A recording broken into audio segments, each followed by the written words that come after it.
Well, hello everyone. Welcome to Real Deal Live. I'm sorry I'm 1 minute late, but I got talking to Paul and Terry and lost track of time. Hello, everyone. We've got Busby and Judy Menzel and Lindsay from Magnet Mom. Who else we got? There's Paul in the house here too. And Terry's in the house, and Certainly are. let's see. Andy Bannister is here. Hello, brother. I was on his live earlier. Andy had a live a little earlier on Facebook. We got Jan Lloyd in the house. Tell him we'll be doing. Oh yeah. Shannon just reminded me tomorrow is Global Magnet Fishing Day, and we are going to go live tomorrow as well, probably around 3 or so. Hello, Nige. Good to see you, brother. Ask if you got his picture. Nigel, did you see the picture that we sent you? We just sent Nigel a picture of. I really can't explain it over the live, but I'm sure he'll show it. I hope he shows it to you because it's a good one. If not, I'll mug his phone. Well, you just have to see the picture. I can't even explain it without getting us in trouble. Yeah. Nigel says every Sunday is Magnet Fishing Day. Yeah, it is. Usually it is for us as well. But tomorrow is kind of special. I don't know if you all have heard about it, but everybody from all across the United States and around the world actually are going to be doing some live. Seen it advertised. Yeah, it's going to be doing some lives and just going out and having fun and cleaning up the waters, which is what we are all tasked to do, I guess. Yeah. Let's see. Busby says if Shannon had anything to do with the picture, be careful, Nigel. Yeah. It's hilarious. Well, anyway, it's good to have you guys on here. Thank you. I'm glad to see you guys out because I really like having the couples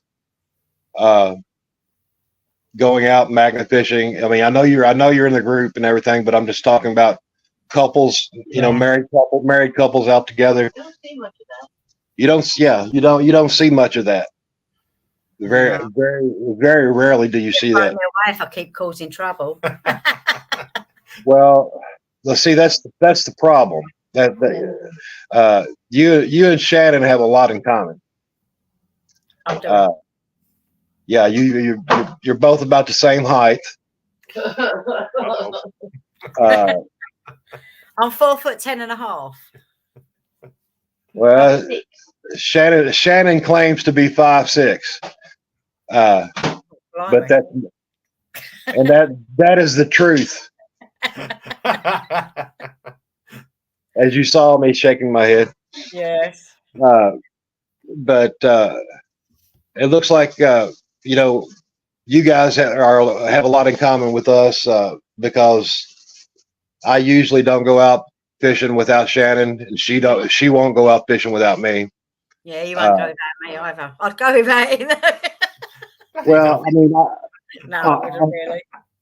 On Saturdays, I usually go out by myself because Shannon has to go to her aunt's house to help out with her life and stuff.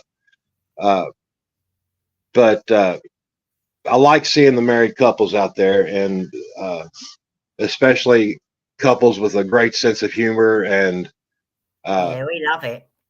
Yeah, and Paul, I know you. Oh, there goes my dog barking. I know that you have just a fabulous sense of humor as well. But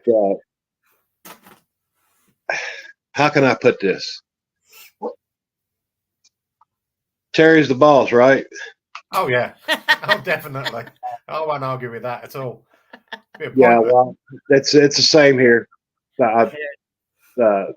Shannon Shannon is the boss. She Shannon does all the editing for us and the most of the camera work. And just like Terry, she does all the I'm sure most of the social media stuff. And Yeah, we don't really do so. I mean, we've got our own pages and that, but we don't do magnet fishing videos. yeah, Or she like spends that. far more time on the computer than I ever will. Oh, yeah, I do. Yeah. Yeah, and Shannon does the same thing as well. But I love getting the women on here because a lot of the times they're behind the scenes. You know what I mean? Yeah. And My I know- mouth certainly isn't. another thing that you and Shannon have in common, you both seem to be great cooks, great chefs. Well, I'll get told, but Well, I've seen some of the stuff that you do, and I'm wanting to eat some of your food. So go ahead and send some over for samples, and I'll let you know what's going on. they could be a bit mouldy by the time it got there. Probably. No, I like cooking. I like doing it. Definitely. Well, and that's what it takes. That's what it takes to be a good chef, is to enjoy doing it, and you put your heart into it, and that's what Shannon does as well. I can't boil water. Oh God, you're in big trouble, mate. And here's the problem. I'm a big tea connoisseur. I love English tea, and Oh, I can't stand tea. I only drink coffee. Oh, you drink coffee? Coffee, yeah, black coffee. Black. My dad used to drink his black, hot and black. That's all he ever drank. I just never developed the taste for coffee, really. But I got started on English breakfast tea about 2 years ago? About 2 years ago from Ray Harper. All right, yeah. He started it. He started it all with me, and Blame Ray. huh? Young Rose. Oh yeah, a friend of ours named Joan Rose sent me a box, and I haven't had to buy any tea in 2 years because people send me so much, and I just but I love it. I think it's the best drink out there, and that and water is about all I drink anymore. Busby said, "Did I just hear you got mail? Haven't heard that in a long time, in years." Yeah, it's a thing on my phone that has that old what is that, Google or SAOL. oh yeah, it's that old AOL notification that I keep getting people messaging me and stuff, and I hear it. It just brings back old memories. But anyway, let me get back to you guys. And I'm gonna ask you. The way I do this live is I kind of just interview you more than anything. I just ask questions and go ahead. we go back and forth. Judy Menzel's in the house. We like showing our favorite finds, our oldest finds, our strangest finds. I'm gonna ask you both separately. Terry, what is your strangest find? Strangest? Oh God. That's a good question, actually. I don't think I've found anything. So I'm looking at all my finds now displayed. I don't think we've had a strange one, have we? Well, they're all a bit strange, but it's. Oh yeah. Well, I can tell you one of our strangest. Let me see if I can find it here, real quick. That piano. Lee. Over there on the other side. One of our strangest finds was a clawfoot piano leg.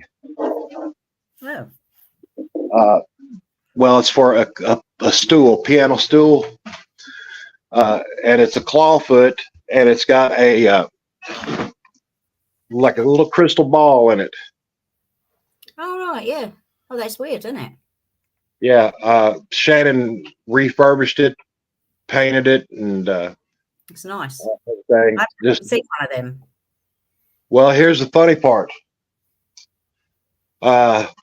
2 weeks ago, we found another one Why No. they? at a different spot, actually. Strange, And isn't it? Happening. Yeah. Yeah, it has to be from the same stool because they're both the same size.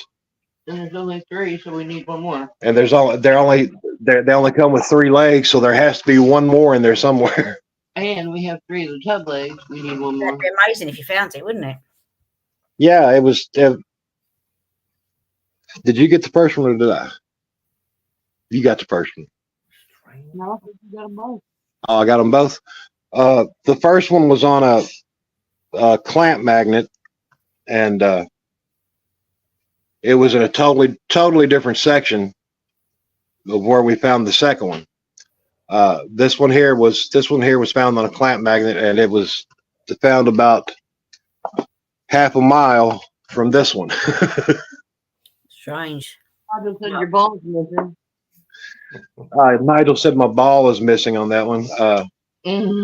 Well, he didn't say it like that. He just told me my balls were missing.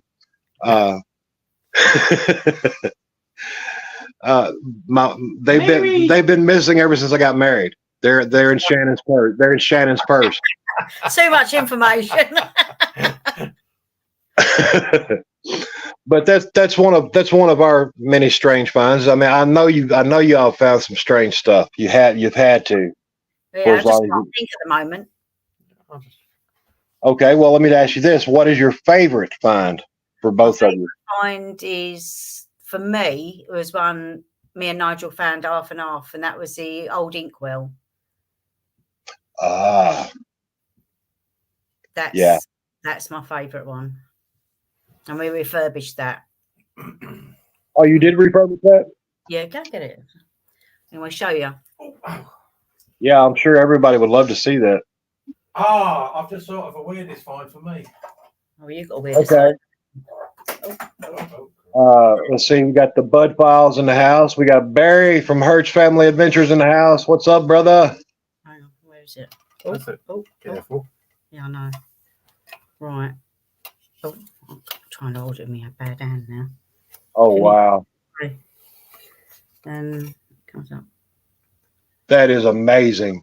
And the pen goes on the top, which Aaron gave us, goes across the. Where's the pen? Fell down so there the- somewhere. I'll have Okay, to put get it that in down. But yeah, I love that one. I have thought of a weirdest find. What's that, Paul? Him. Now, it's a pig, A pig.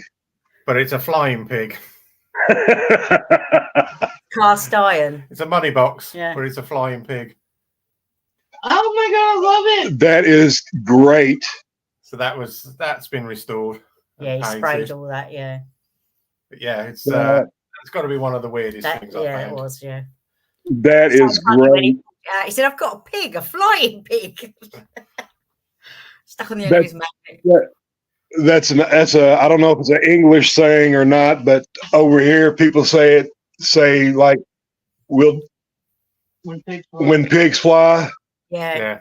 Yeah. Uh, so- So that's brilliant. That is great. Now that inkwell, how old do you think that might be? So has a date on it, didn't it? 1885. Wow, that's nice. That is nice. Now, how old do you think that pig is? It's probably more modern, to be fair. Yeah. But Yeah. But you I don't couldn't. get I them can't cast really iron date. now, do you? Really? No, it's got some age to it, but it's not as old as the inkwell. Now these piano legs are probably from like Early 1900s. early 1900s, I would say 1900 to 1918 or 20, something like that. So That I've was never, my. I'm sorry. I've never seen one in real Yeah, life. it took us a while to figure out what it was. There for a long time, we just didn't have a clue. Then I happened to see a piano stool in like an antiques thing on Facebook, and I looked at it and it had claw feet on it. And then I looked closer, and it had the ball in it. I was like, "Oh my gosh, that's it!" And so we looked it up and found the date. And then we found 3 of these. Oh yeah. Here. Shannon loves these. Oh, I love them too. Very heavy. Now I know you all know what the old clawfoot tubs are. The what? The clawfoot bathtubs. Oh, yeah. Well, here's one restored. Yeah, one we of my got- friends had one of the cast iron baths with them on. They are nice. Yeah, these are gorgeous, man. Mm. This one has the number 4. This one has the number 4 on the back of it. Now we've got 2, 3, 4. 2, 3, and 4 of a cast iron tub. We've got three of the legs to one tub. We're missing a leg, and we're missing a leg to the stool as well. But we got leg number 2, 3, and 4, and those were found at different times in different areas of the same river. Strange, isn't it? It makes no sense. Those things are heavy. I don't know how they could. I mean, it would take a lot to wash them down the river. They Maybe weigh probably. it might have gone down a bit. Yeah. There has to be one more in there somewhere. It's probably attached to the tub still. Maybe that floated a bit further. Yeah, that'd be a bit heavy. Yeah, it may have. We're going to find it. If it's the last thing I do, we're going to try to find it. Now, let me ask you this. The oldest find. What do you think the oldest find is for either one of you? Would mine be that pistol? What is it? It's probably the cannonballs, to be fair, because you can't really date them. Yeah. It's very difficult to date them, so they could range from over different centuries. Yeah, there were so many battles over to England over the centuries. Yeah, there has been. Yeah. To be fair, I mean, I'm a history buff, and I know of wars from back in the 1300s and even earlier over there that have been recorded. I mean, you all had the Romans that were in there as well. Yeah. Man, my God, I just sitting there thinking about it. England has so much history, especially with battles and wars. I mean, Yeah. I mean, it's crazy. I mean, from like the Saxon War and hell, just all of them. I mean, I can't name them all, but I mean, yeah, there has been. You got history from the Vikings, the Romans. You know, it's that the Roman Empire was just so big and so massive, and yeah, we was fishing somewhere a couple of weeks ago, and one of the locals told us that one side was Saxons and the other side were Romans, like each side of the river. That's crazy. Now, see over here, our battles only go back to like the Revolutionary War. I mean, before that, they had Native American battles and skirmishes and stuff. But as far as American history, that's the earliest that we had. You know, this late 1700s. Yes, there's so much stuff in the waters over it, or even in the grounds. You know, Yeah, people are finding similar stuff. Yeah, I mean, if you're into metal detecting, over here, definitely a really good place because all the Roman coins and everything people finding, it's just not our thing. We prefer the magnet fishing. Mm. Unfortunately, the Roman coins aren't attracted to the magnet. No.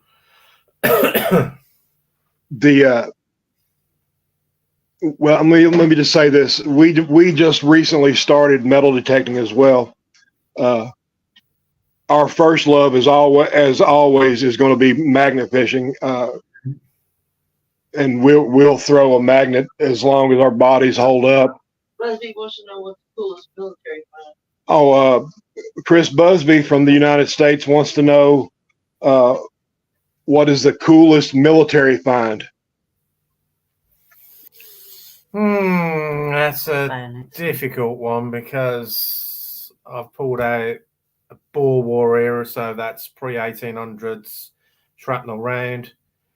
I've also pulled out an 1888 pattern and a 1903 pattern bayonet. Wow. So Yeah, they come up nice. Yeah, we cleaned all them. They're really nice. So they were pretty good. Just trying to think of some of the other stuff we pulled out. There's been quite a few. It's very difficult to say, but I've got to say, I think if I've got to put money on it, it's got to be my 1907 bayonet because it was in the scabbard and it'd been heavily greased. Yeah. So when I got it out of the scabbard, there was very little damage to the actual blade. That's amazing. I've seen a lot of bayonets pulled up over there. The very few of them over here. Now, I'm certain. I'm not certain, but I'm pretty sure you guys have found the British the Lee Enfield rifles. They have come up over here. We haven't found one as yet. Okay. Well, don't worry. I know you'll get at least one of them because there was plenty of them over there. Excuse me. The thing about the Enfield rifles is I love the Enfield rifles. I had one. Well, I had two of them, and they ended up selling both of them. We can talk about rifles and pistols and revolvers and whatnot. We just can't show them on the live. We've got an Enfield as well. It's hanging up above the telly as we speak. Now, are you all? Let me see. How can I put this? Are you all gun people? Do you like guns? Yeah, whole living room's full of them on the wall. Don't World War I and World War II. We are big time military enthusiasts, but we also have weapons talk about it. in the house. Don't talk about it. Shannon said, "Don't talk about it. Don't talk about it." Well, you can talk. You can talk about it. You just can't show it. Yeah. Can't show it. That's why we took. That's why you see all the hooks. We took all ours down. Yeah. But we're big time into that, and I've always had them around me since I was born. My dad was a Korean War veteran. He got injured in the Korean War. Kids, people don't teach the kids respect like that anymore. That's it. My mom and dad taught me how to respect a weapon. Yeah. Any kind. Of any kind, be it knives or whatever. And that's just not taught anymore. Nah, people are not as careful now. They disrespect them. Yeah. That's dangerous. When my dad told me don't play with this, I didn't play with it. Now they just look at you and go, here. because I feared my dad more than I feared anything, Oh yeah. It taught you though. It taught me very well, and I'll be the first one to tell you I was target shooting when I was 5 years old. Oh, good Lord. You didn't let a kid that age, you'd have one now. Cool. No, Lord, no. That's what Nigel said. People have no respect for anything anymore. Yeah, people. Nigel says people have no respect for anything anymore. No, they don't. Nigel said he has that he had a few bayonets now. Yeah. Yeah, Nigel, you have had a few bayonets. That's Claire. Hello, Claire. Andy said I have a pig bayonet. Yeah, I'm one not. of those. I'm not sure what a pig bayonet is. It's the long spike that went on the Mark IV Lee Enfields. It's just like a spike. Okay, I know what you're talking about now. Yeah, I do know what you're talking about. Now back to the infields. Those infields, I think, were, in my opinion, one of the best rifles ever made. The ones that I've had, I mean, you could shoot them forever, and nothing go wrong. You know what I'm saying? I love the action of them and the look of them. So traditional, but so effective. Yeah. The one thing is they are a little heavy. You're telling me. I She was can't. trying to hold it while he was getting it on the wall. Oh, God. That's funny. Well, I mean, the rifle is taller than you are, Terry. Probably not far off. Especially with the bayonet on. Oh, my life. With the bayonet on it definitely is. Yeah. Shannon You said look taller than me. Shannon said I was rude Why? because I said the rifle was taller than you. Everyone, She's used to it. my Everyone grandchildren says say it to me. Well, the thing of it is, that rifle is not taller than Shannon. Ah. It is. Oh, dear. You froze, George. Uh-oh. There you are. Yeah, Oh, there you go. There we go. Shannon has to go next door. We're waiting for a refrigerator delivery for her mother. All right. And it is a big refrigerator, but they're gonna deliver it and put it in and install it and everything. So, but she has to go over there. Andy says the bayonet is taller than Terry. That's not Andy. That's not nice, Andy. Oh, I get it all the time. It's all banter, isn't it? It is. Hey, did you know that Andy, Claire, and Jack are going to be coming over here?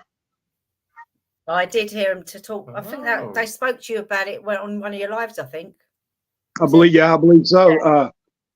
We're going to try to meet. We're going to try to get them to come up to where we live to see if they want to go fishing with us. We've got some extra magnets. Yeah. I'm sure they'll have a lot of fun. They're good That people. would be great. Let's see. Judy Menzel said, my dad brought home a German Roger with pearl handle from World War II. It disappeared after he died. Judy, I'm sorry to hear that. Now, a German Roger. What is a Roger? Not sure. I don't know either. Could be Ruger. Oh, That's what I was going to say. Do you mean a Luger? Luger Or that's probably what you mean. Yeah, it was. German Ruger. Okay, yeah, I know what you're talking about now, Judy. That had to be an officer's gun if it had pearl handles on it. Definitely. Or a that would have been nice. Yeah, that would have had to been an officer's gun. I'd love to have seen that. Let me ask you this. The biggest, heaviest find, what would that have been?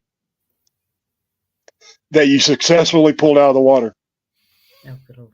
That bloody motorbike. I knew you were going to say that. That was heavy. It really heavy. Yeah, that looked like it was monstrous. It fell in half. We could have done that beforehand, so we could have pulled two bits out. Got it up and snapped in half. We've had some proper heavy stuff. Yeah, we have, yeah. I think some of the bridge sections in Cambridge. Oh, yeah, that was heavier than the motorbike. It's literally an old bridge they just gas axed and just let it drop into the river. So it's all massive cast big iron, wasn't iron. it? Yeah, it was cool. That was heavy. And that was lifting it up and over railings as well. So that was some of them bits were huge. And that's amazing to me. Well, see, here's the thing: we fish a river, and it's usually the only one we fish because we got so much of it. We got like 12 miles of it that we can fish, so we don't really have to go anywhere else, and it's less than a half a mile from our house. Yeah, we have to travel. There's nothing around here at all. Well, we've done local to us. Yeah, we've cleared all them. Yeah. Well, the thing is, you all got a lot more magnet fishers over there too than we have over here, which I don't understand, honestly, because let me see. The first person I saw magnet fishing was an American, but he did not have a magnet fishing channel. He had a paranormal channel, and he just happened to go magnet fishing and did a video of it. And I saw him doing it, and it kind of made me interested. But then I got looking around, and the first channels that I saw from the UK were magnet fishing, and I was like, "Oh my gosh, I love this!" And I guess it all started for us with the Northwest crew. Yeah. And then we saw Nigel, and by then, man, we was hooked.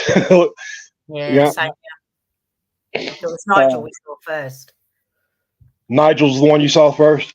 Yeah. He was one of the first three or four people that we saw doing it, and we started watching Nigel's videos, man. And I was like, oh my gosh, really? You can pull this stuff out of the water? Well, we was in lockdown when we first saw him, and that's it. He put that video on, and it was just watching them one after the other every night, until we got up. Yeah, it's just amazing. Busby says it's because our kids here are spoiled and don't do anything but play on their electronics. That is the truth. Yeah, that is the truth. Let me see. Nigel said he's had a few Lugers now.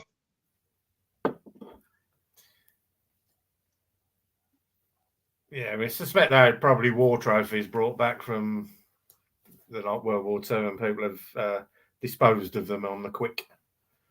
Yeah, on quite a few German items. Yeah, there is. Yeah, and we honestly have found, and I don't know where it's at now, but Shannon's got it put up somewhere. We found a piece of cast iron. I'm not sure what it was from, but it had a Nazi symbol on it. Oh, wow. And we found that in this river here, close to our house. Now I'm going to bring up how many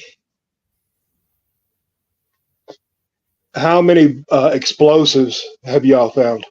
Oh God.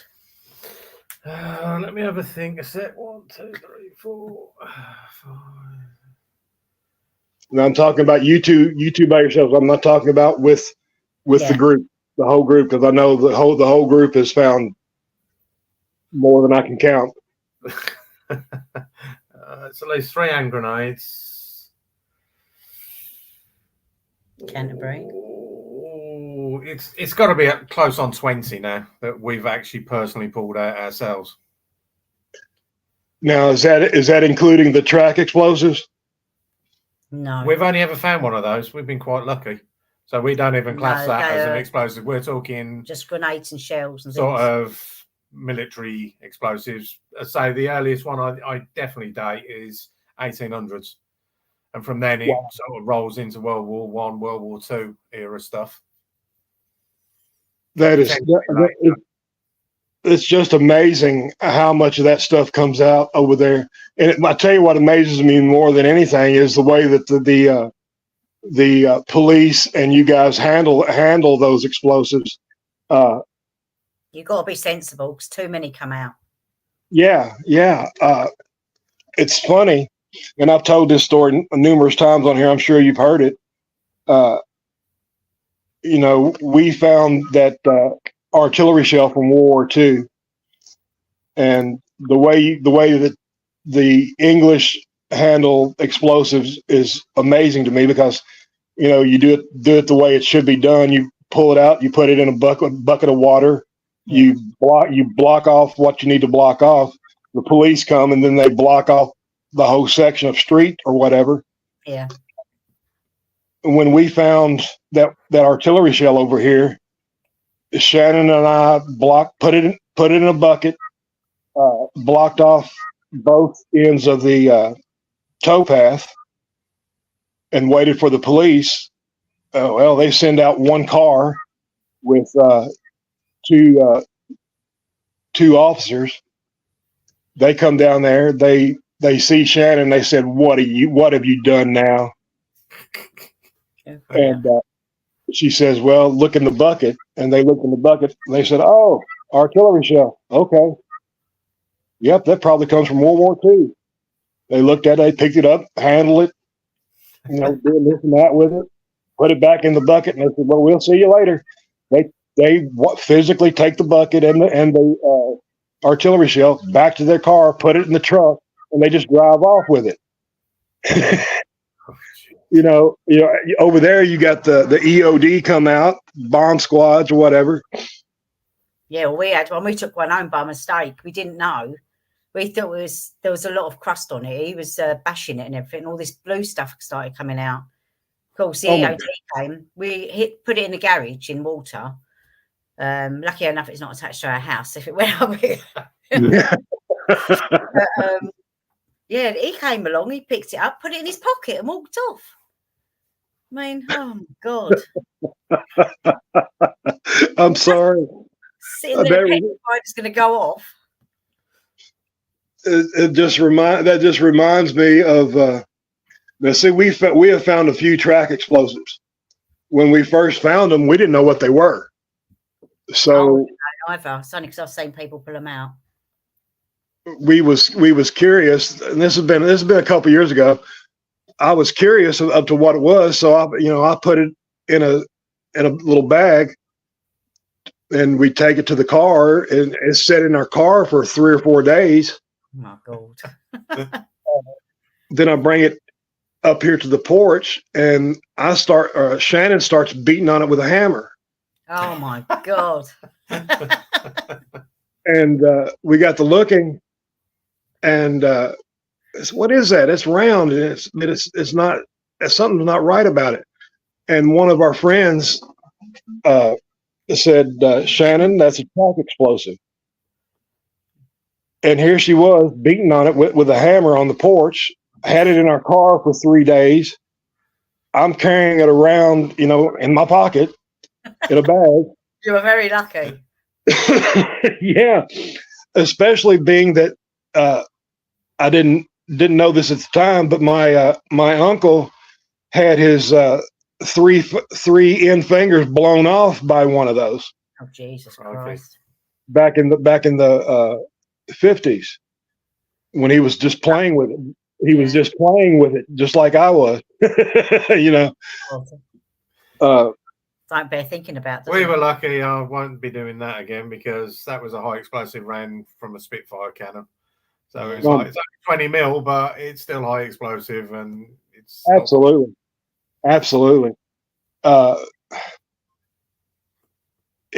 What's so funny over here? I mean, the artillery shell that we found would have not been used over here, because we've not had those kind of battles over here. Mm.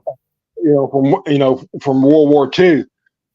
So it had to be a souvenir, and it had to come from the houses that used to be above the river there, because back in the 50s, the city government just bulldozed in dozens of houses, and they just pushed them over, and they pushed them down into the creek, into the water. Jesus. And that's with everybody's possessions, whatever they left behind, they just got bulldozed into the river, and then they started building up the city hall and annex building, and courthouse and everything was built right there. So that's so much in the rivers and things. Yeah, you know, well, we have found bricks down there in the water from those houses, from really nice brickworks places. One of them was called Albion bricks, and it had we collect. And here's what's funny is when you magnet fish, you start collecting things. Oh yes. Tell me about it. One of my greenhouses is full. Now, ain't that amazing? I mean, I never would have done this. I never would have collected these things had I not started magnet fishing. No. It's like it's becoming a hoarder situation almost, I admit to that. I am a hoarder. And that's the bad thing. I am too. And so is Shannon. We have got a pottery garden now. It's just full of broken glass, broken bottles, broken glass. You name it, it's in there. And then now the pottery garden has turned into a metal and pottery garden because I've got an old TV screen in there from a TV from back in the 1950s. Blimey. Oh wow. And that's what's the things you find in these waters just totally blows my mind away. And what kills me is over there, you guys find a lot of adult toys. Yes, unfortunately. We have yet to find one ourselves. I don't want to find one. But yes, we haven't found one either. I'm sad to say it is on our bucket list. It's not on mine. It's just because I got it, and that's what makes it funny is because I've got to get it on film. You know what I mean? I just want to get it on film. Yeah. And then we'll throw it away, of course. But I should think so. Don't start collecting them. Yeah, that's not going in the pottery garden. You'd get some funny looks. Yes. I would hate for my grandson to pick it up and say, "Paps, what is this?" Oh God, no. How do you explain that away? Yeah. Hello, Stuart. Stuart is in the house. I didn't see you pop in there, buddy. Sure. He said, as long as you hoard cooking equipment, Terry, it's okay. He's just after another bread pudding. Well, see, that's what I was going to bring that up too. I have never tried bread pudding. Really? But I want to make it. I think. Well, probably one of the best ones I've ever had. The one Terry does. I'll tell you what I need for you to do, Terry, is send the recipe to Shannon. Yeah, I will. And give her a hint to make it for me. We can't guarantee that'll work. You can send the recipe. Well, that'd be the hint, won't it? Send the recipe over. It's quite easy to make. Yeah, it is. It's fairly straightforward. Mm. Well, I love the looks of it, though. Busby says, George, I'm going to toss one in the water for you. He's talking about tossing one of those toys in. I know what he meant. Annie B is in the house. Hello, Annie. I didn't see you pop in. And Gerd is in the house. Hello, Gerd. Gerd says, I've learned so much from the last 5 years about what you can find in the water and how to deal with it, to be very careful around ordinances and who to call, and made a lot of friends too. Yes, Gerd, that is absolute, honest to God's truth.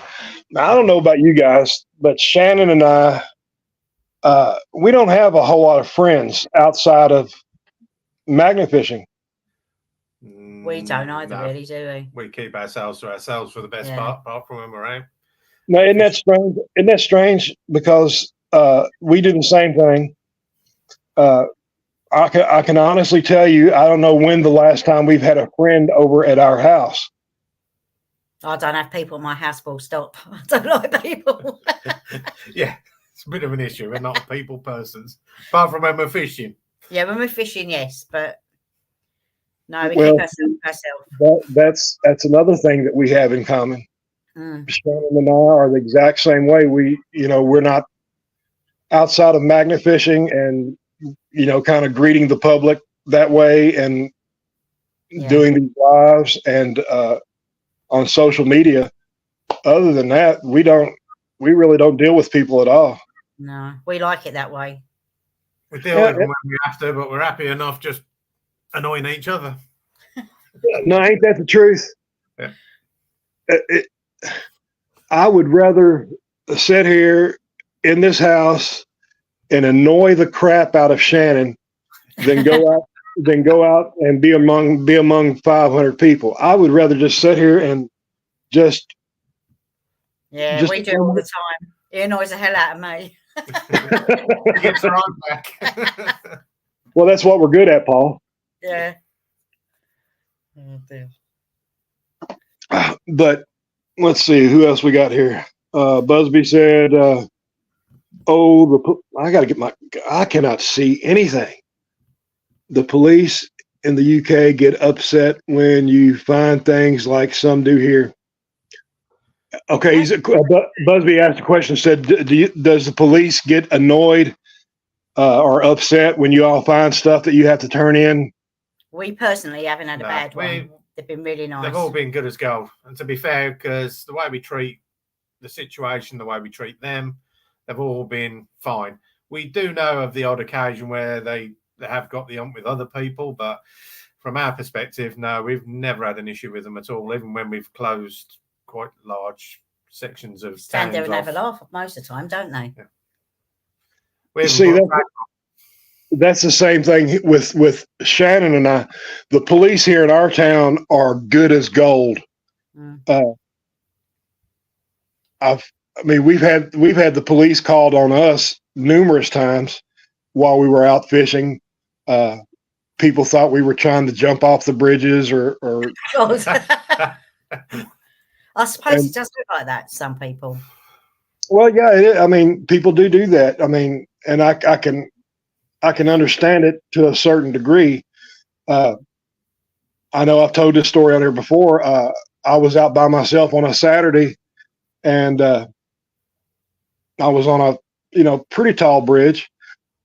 When I cast it out and I was pulling my rope back in, I was leaning over, pulling it back up, and I raised up. I had like 6 policemen surrounding me. Jesus Christ.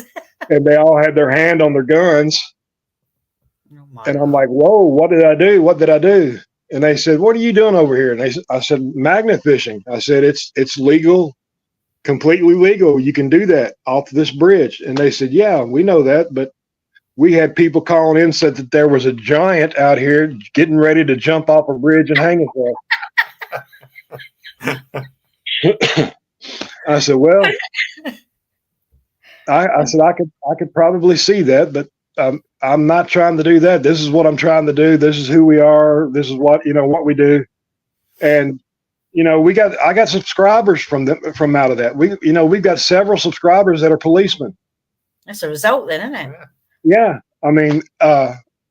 I had one police officer that spent about a half hour with me, and he was magnet fishing. He pulled up a button from the 1800s. Christ, that's good. And I gave it to him, but we've never had any kind of issue with the police over here whatsoever. They have been good as gold to us. One police officer has a restaurant, and he's invited us. Yeah. Okay, I got to tell this story. I'm sorry. Shannon and I were fishing on the bank, and this police officer and his son, he was off duty, came by, and they started talking to us.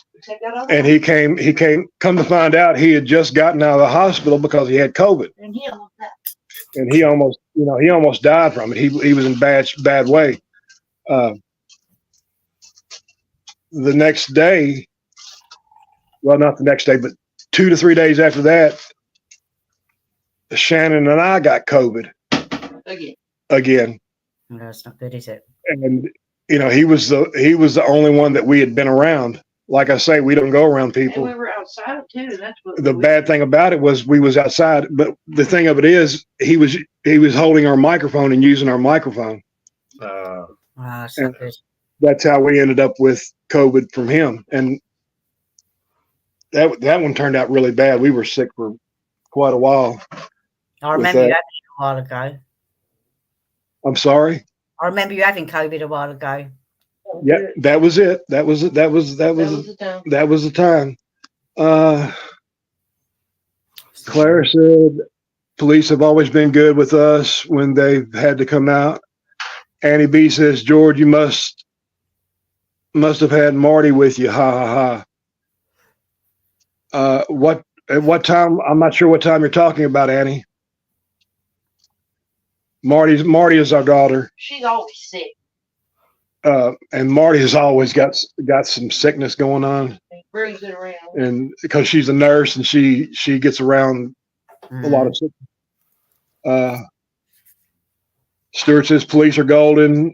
The Canal and River Trust, however, Jekyll and Hyde. Every time they come around, because we get called on, they're always pleasant. Yeah. The police are just great with us whenever they come out to us. But yeah, we got the COVID, but he owns a restaurant and he invited us over there, and we're still trying to get there. We're going to get there, but we're going to film it when we go there as well. It's nice of him. Yeah, he's a really good guy, and his son, man, is just as cute as can be, and wanted to know about MagnaFit. He just really was interested in it.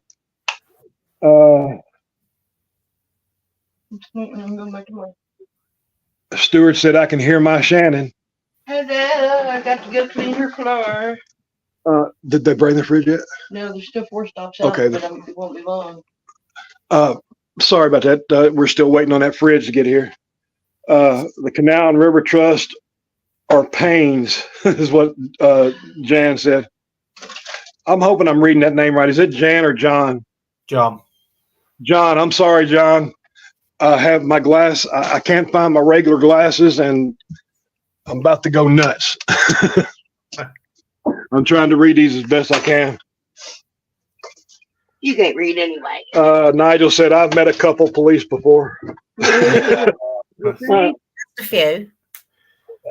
Usually, it's like about every 3 videos, the police are there. Yeah, he's very popular.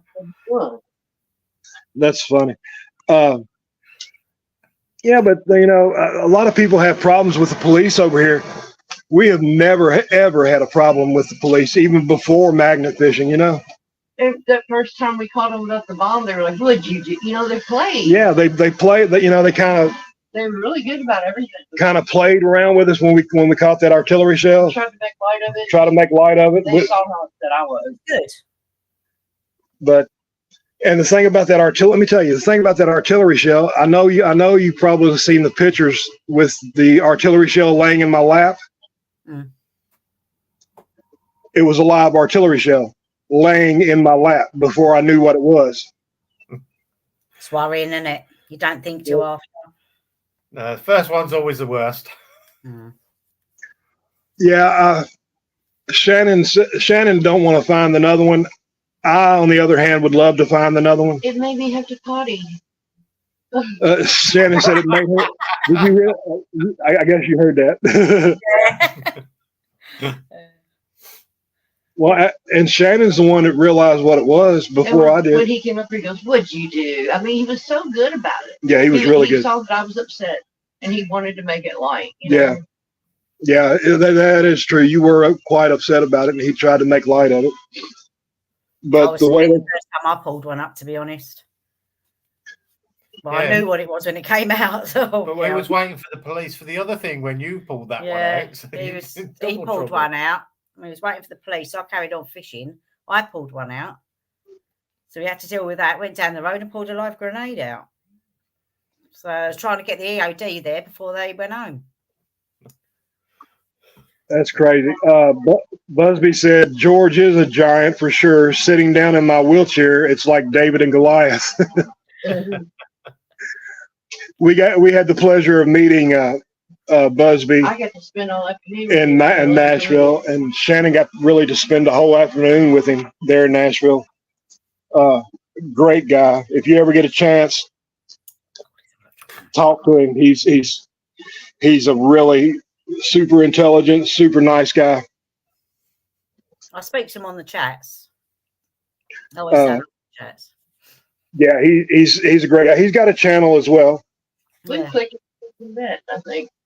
Yeah, Busby, we really The minute the minute that Shannon met him, they really, clicked together. and I don't even remember meeting him for real. And No. Online.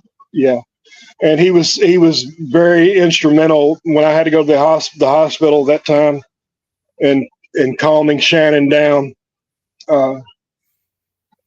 because I'd been on Ozempic for my diabetes, and it just about killed me and put me in the hospital.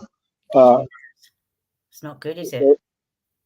Well, let me tell you, I am totally I'm anti Ozempic. Don't blame me now.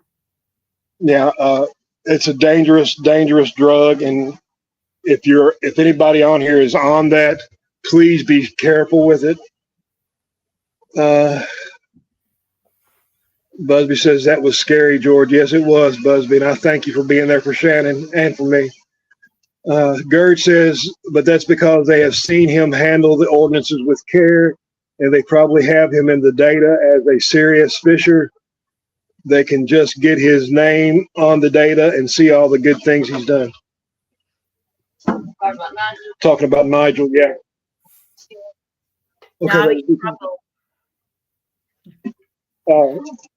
Do you get to talk to Gerd much? What's that? I said, do you all get to talk to Gerd very much? Oh yeah, we talk. Mainly in the chats. Yeah, it's mainly on chat, isn't it? But Yeah. She we did have pop spoke over last messenger. year, didn't she? On Yeah, for the and I collab. spoke to her through Messenger as well. Yeah. Gerd is something else. Gerd is on everybody's live. She is a great supporter of magnet fishing and the channels. Yes, yeah.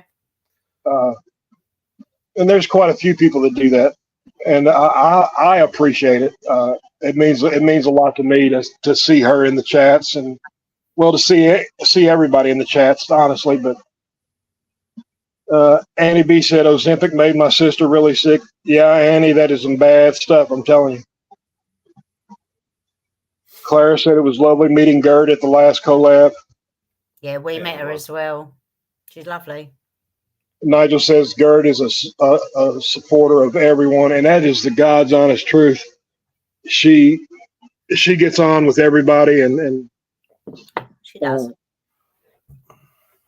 Nigel, did you ever see that picture? You've got to look in your pictures on Messenger that Shannon and I sent you. I want you to see that. Let's see. Annie B is very bad. Okay, talking about the Ozempic. Yeah, it is bad stuff. John Lloyd said, I've spoken to Gerd on FaceTime. Hey, Gerd, I want to get you on a live one of these days. I'd love to just sit and talk to her. I've seen her on, someone had her up on the panel one time. I saw her and got to talk to her. She was on Dave's. Judy Menzel says, if there's too many in a chat, I just stay quiet. I get so stressed when I try to say hi to everyone when it's busy. Yeah, Judy. And the secret to saying hi to people in chat, if it's rolling too fast for you, just say hi to everyone in chat. That's all you can do. I know on Nigel's lives, it is so hard to keep up with the chat. Yeah, we struggle. Yeah, it does fly by. I'm not a fast reader. I am, but I can't see very well anymore, and unless I've got my moving up, aren't they, all the time? So it's hard to catch it. Yeah, it just goes by so quick, and then you have to scroll back down, and it can stress you out. It really can. But I love seeing all the people in the chats. It just, when we first started doing video or YouTube, I mean, I didn't think we would get 10 subscribers, and I thought they would just be family, because really, honestly, we really didn't have any friends. And after, it's taken a lot of hard work and a lot of time, but we're closing in on the 3,000 mark on subs, which just amazing. I mean, I think we're at 2,700 and something, so we're getting there. It just takes some time. And you've gained a lot of magnet fishing friends. Yeah, and that's the deal. The community, the magnet fishing community, to me is just awesome. Now, yeah, you got a few rotten apples, but that's in everything. This community really bands together, and I love it. Hello, Ollie. Yeah, we get on with everyone basically. Yeah, we do too. The funny thing is, over half of our subscribers are in the UK. Well, I'm talking like close to 70%. Yeah, there's a lot of magnet fishers over here, so Well, it just amazes me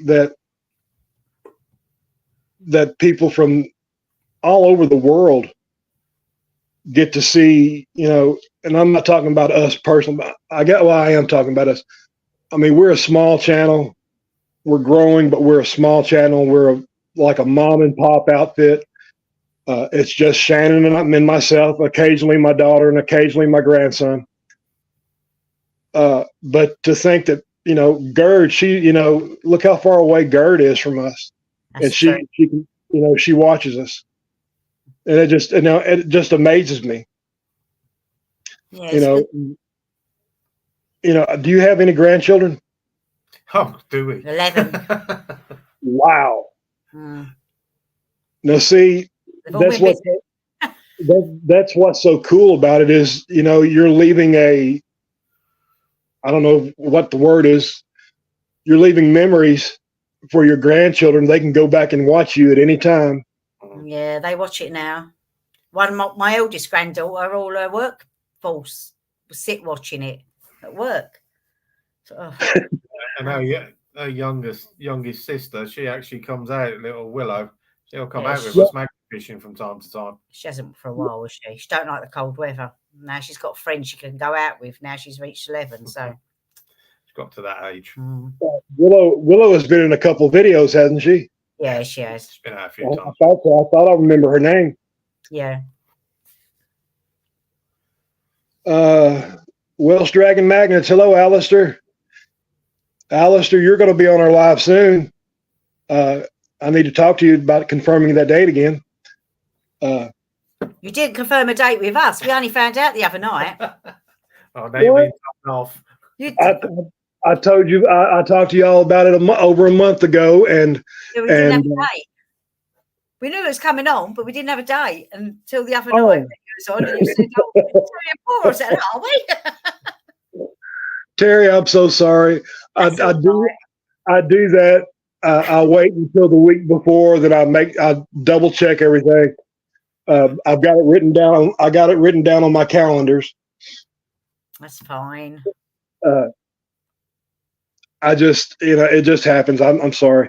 That's all right. You don't need to apologise. I thought it was funny. Enough, I know. It's just it came as a bit of a shock.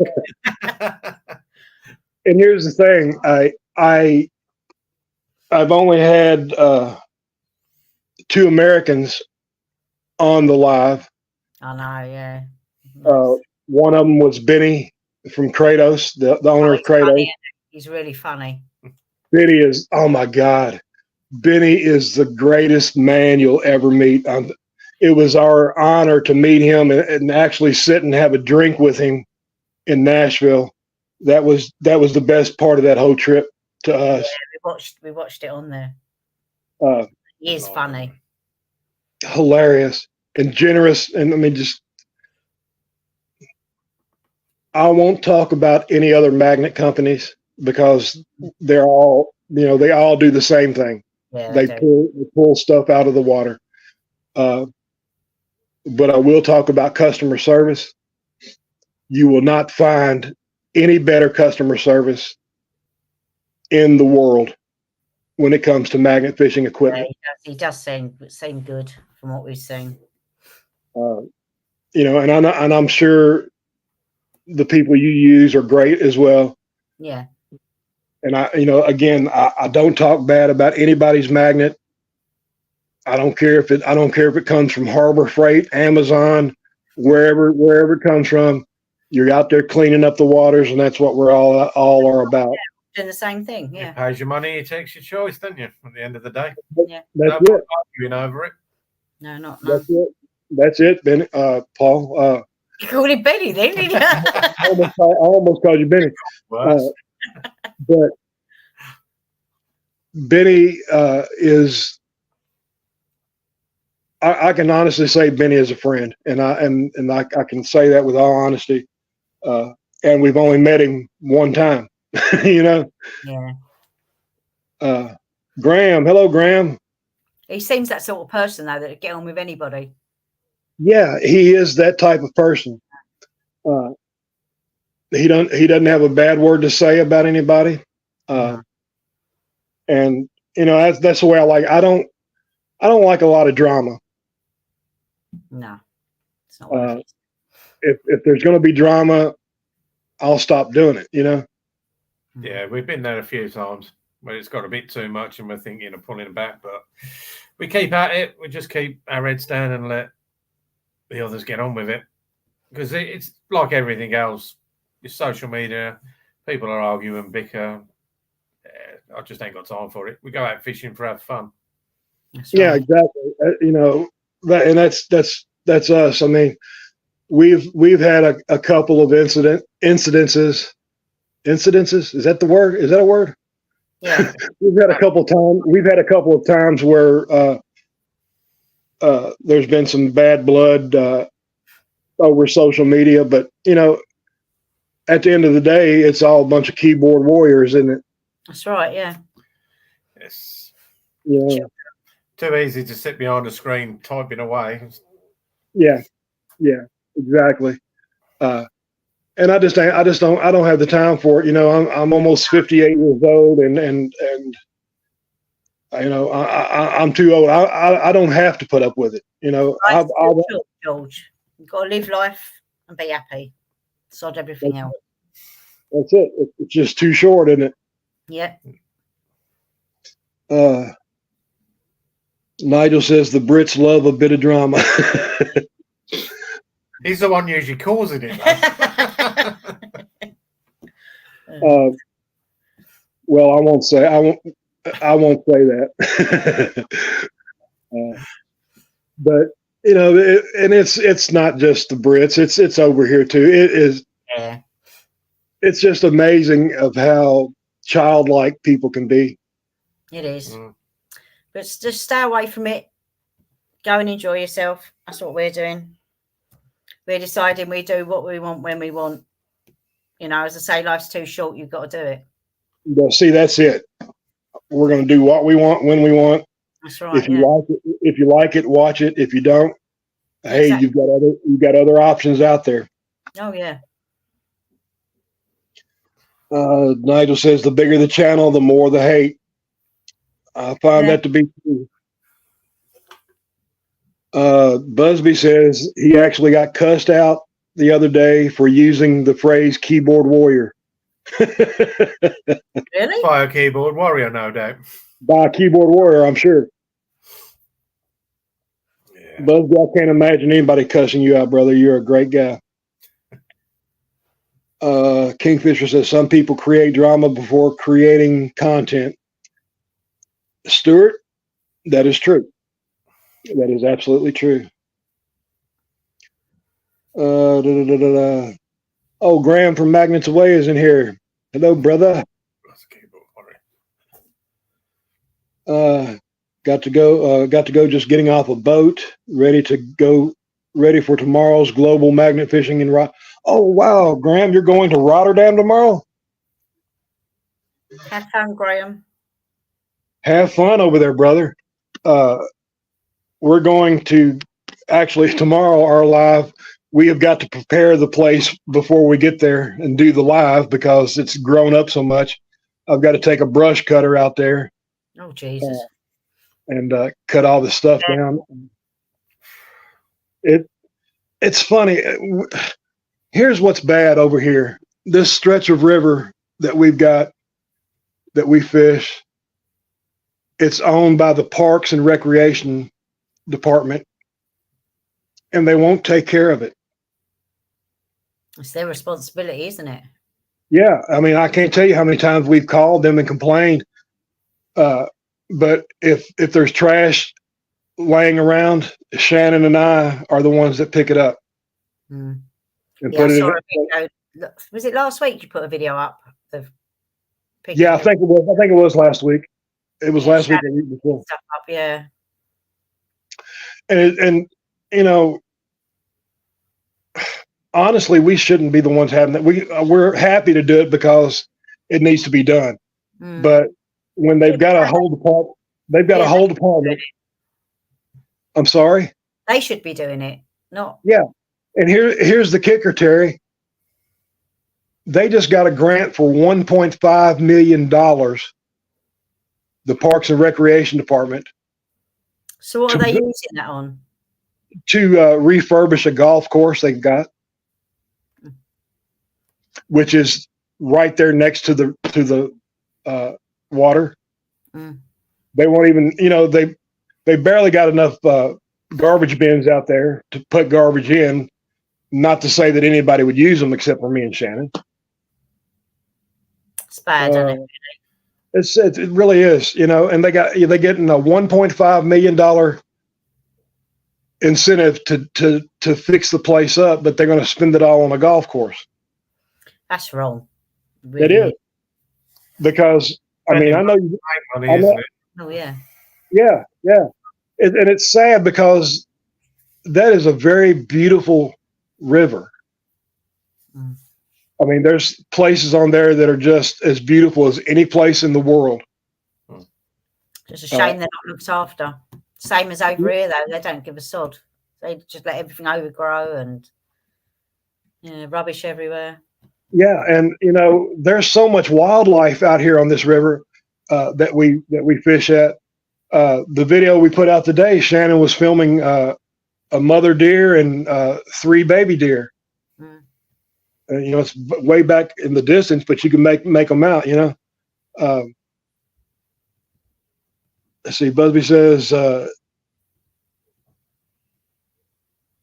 Judy, I was answering the creator's question on a live, and the person said, if you don't like keyboard warriors, why are you here? Stuart says, Jack is our urban womble. Urban womble? Ah, yes, that's a big UK thing. It was a bunch of effective teddy bears that used to go around Wimbledon Common cleaning up. It was a kids' program. Yes. Oh, okay. I thought he was calling him a bad name. It doesn't translate across the pond, I'm afraid. You have to be a sort of outrage. See, I got to keep an eye on Stuart. He's got his eyes set on my wife. Oh, we know. We've seen the accusation. I've got to keep an eye on him. Stuart is great, man. He's a great guy. We love him. Let's see. Judy Mendel says, Busby, we can only pity the idiots. Yeah, that's the truth. Hey, Talca, my buddy from Chile is in here. Have y'all talked to Talca before? Talca Detector? Only in the chats. I don't think I've ever come across him, to be honest myself. He comes on the lives every week, and always commenting on videos and stuff. That's where I speak to him on there. We've got a few people from South America that subscribe to us, and he's one of them. He's a great guy, from what I know. Let's see. Welsh Dragon says out Sunday with the Northwest Magnet Fishing crew. Looking forward to seeing the video, brother. Like I've always stated, the Northwest crew and Nigel, and Steve Forrest and Steve Harrison were the ones that got us started in magnet fishing, really.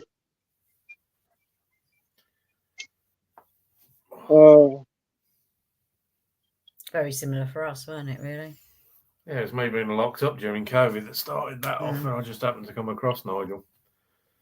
And then I was hooked. So you all just got started during COVID? Yeah, because I've got a lung condition over here, they told people to shield. So basically, I was locked indoors for 37 weeks over 52 weeks on and off. And it got so boring. There's only so much you can watch. And I just happened to, while I was scanning through some other stuff on YouTube, I found one with Nigel holding a flintlock rifle. Yeah, that I put it on. The rest is history. We brought a magnet about 2 weeks later. Went out. As soon as we got back, we brought another magnet because Terri couldn't stand. Terri couldn't stand me using the magnet while she had to sit and watch. Hello, buddy. Yeah, we just got another one. That's crazy. See, I thought you had been fishing longer than that. So that's been what, about 3 years, 4 years? 3.5 years for us. Years, yeah. So we basically started close to the same time. Sounds that way. Yeah, it's about the same time. Right around 4 years. Now, what was your all's first magnet kit?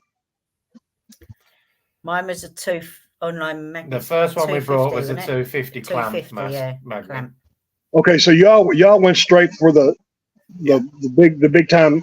See, we started using Amazon magnets, and man, I was tossing around a 10-pound magnet that wasn't picking up crap, but yeah,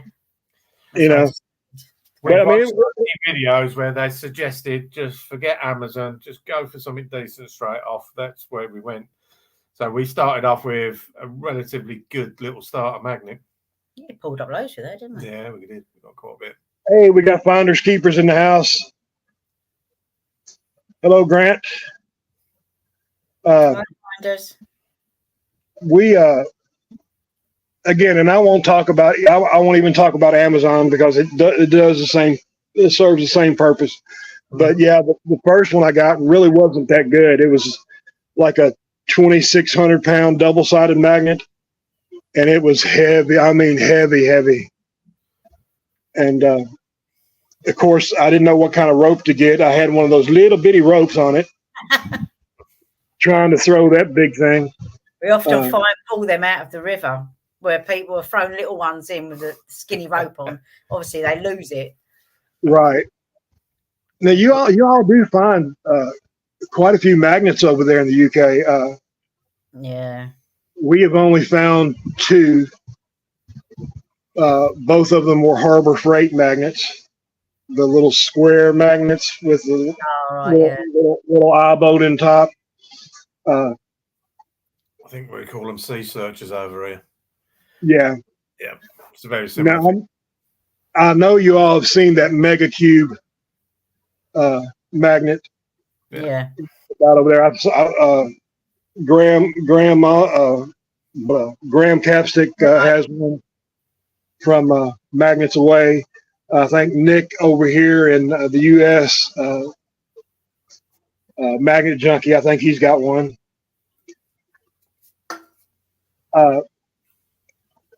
I just think the only bad thing I see with that magnet is the square edges getting caught, Yeah, that's what we sort of our initial I wouldn't have one opinions of myself. I mean, there's a few that's how people it over is. here that have got them, and the magnet seems to act in unusual fashion, I think is the best word I would say. Where the top and bottom seem to be the most magnetic, and the That's sides. right, yeah. I saw someone say that. And like the 360s that we use, where it'll grip all round, it seems the cubes doesn't tend to like the side as much. But I've never used one. I've never seen one fishing. So for me, you know, I take everything that anyone says with a pinch of salt. Until you actually use it yourself, you can't. Yeah, and that's the truth. And I mean, I don't know if I would ever use one. I've turned into a bit of a magnet hoarder as well. Yes, we can sympathise with that. We got 11, haven't we? We haven't got as many now. We start to get rid of some. Oh yeah, I started getting rid of some. Yeah. So did we. We gave away 3 in Nashville at the Nashville collab. But I mean, I love magnets. Uh-huh.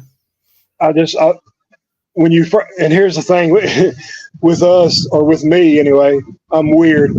When you first open that magnet and look at it, it's just beautiful. Yeah, nice and shiny. Don't say that way for long. And that's usually when I forgot I've got something metal in my pockets or something. Yeah. That causes chaos. I've done that before, unboxing one. I don't know if I have it on video or not, but as many people know on here, Shannon and I both conceal carry, and I had one in my pocket, and as soon as I pulled this magnet out of the box, I moved the box and I dropped the magnet. It just clicked right onto my pocket, man. I was like, oh God, this could have been real bad. He does it when we're out fishing. He leaves his keys in his pocket sometimes, and that's it. It's whacked on it. Yeah. And here's what the thing with us that people don't realize. You got to be careful with these magnets. Yeah. They're vicious. Because I'm on a walker. I use a walker when I'm out fishing. Mm. I need to be using it at home, but I don't. I just hold on to everything that I see. But you've got to be careful because you'll throw your walker in the water. Yeah, you have got to be careful. I've nearly had my chair in there sometimes, but I've got to throw the magnet back and it's stuck to the chair. If I'd have thrown it out, the big thing would have gone over. The only thing that saves my walker is the fact that I'm sitting in it, because I click on it quite a bit. I used to, not as much now, but I used to. We did that. There now, don't it? Yeah. And here's the funny thing. It's a whole different world when you're sitting in a walker throwing a magnet than it is standing up throwing a magnet. We did that Nashville collab, and they did a magnet throwing contest. Yeah. And I challenged anybody to throw a it's called a Kratos Titan 360. That's what I use. I challenged anybody on throwing from the walker, and Benny from Kratos and Johnny from Johnny's Corner accepted the challenge, and they could not believe the difference that It's it makes. harder sitting down, isn't it?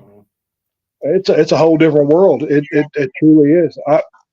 And the only time I've ever thrown standing up is when I'm on a bridge and I can lean on a bridge.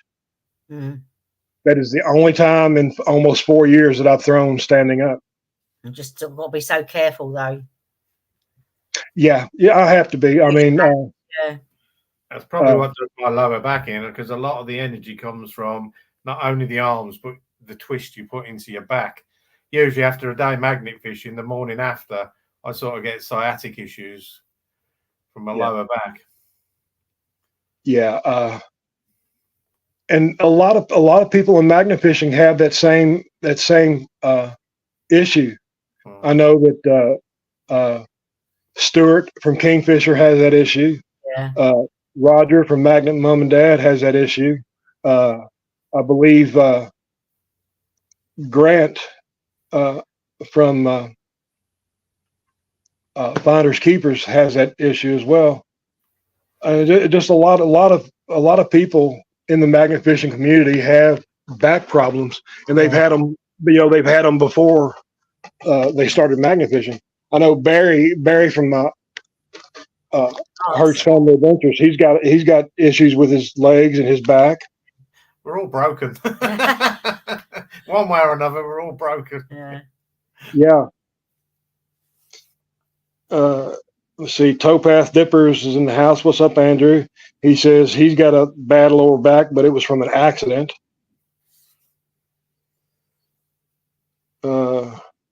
Magnet fishing don't help it though if you've already got a back issue. Yeah. I'd still rather do the magnet fishing and put it in the back later. Yeah. My buddy Talca from Chile says, I don't speak English, my friends. So I guess he's using a translator. But Talca's a good guy. I love Talca. He comes on all the time. Let's see. John Lloyd said it was on Sonic's Live once, Gerd. I'm not sure what that was about. But yeah, and here's the thing, man. When you're already injured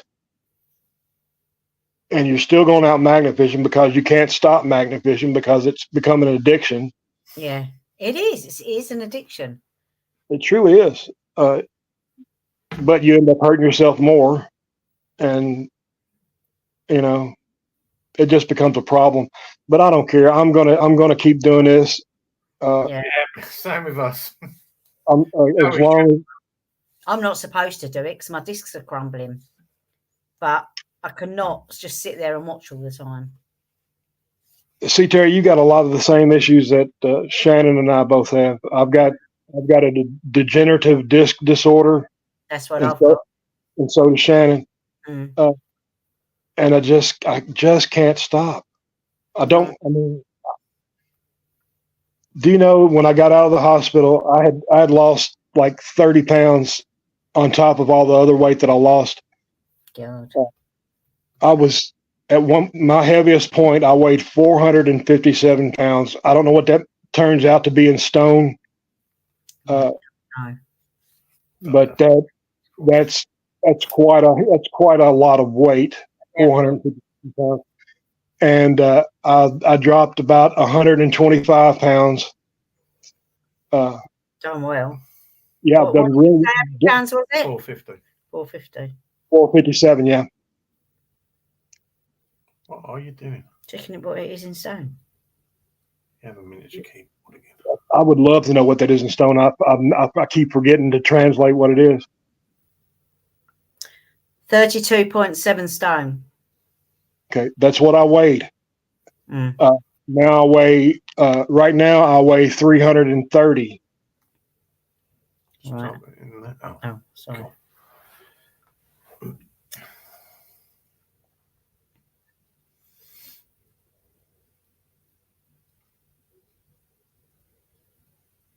What does that translate to?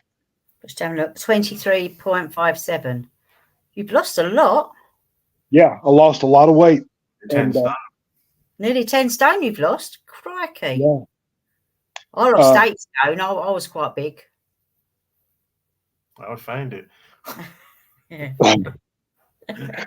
Well, when I got on the Ozempic back, this was back in January. I got on the Ozempic, or no, I'm sorry, back in December of the year before.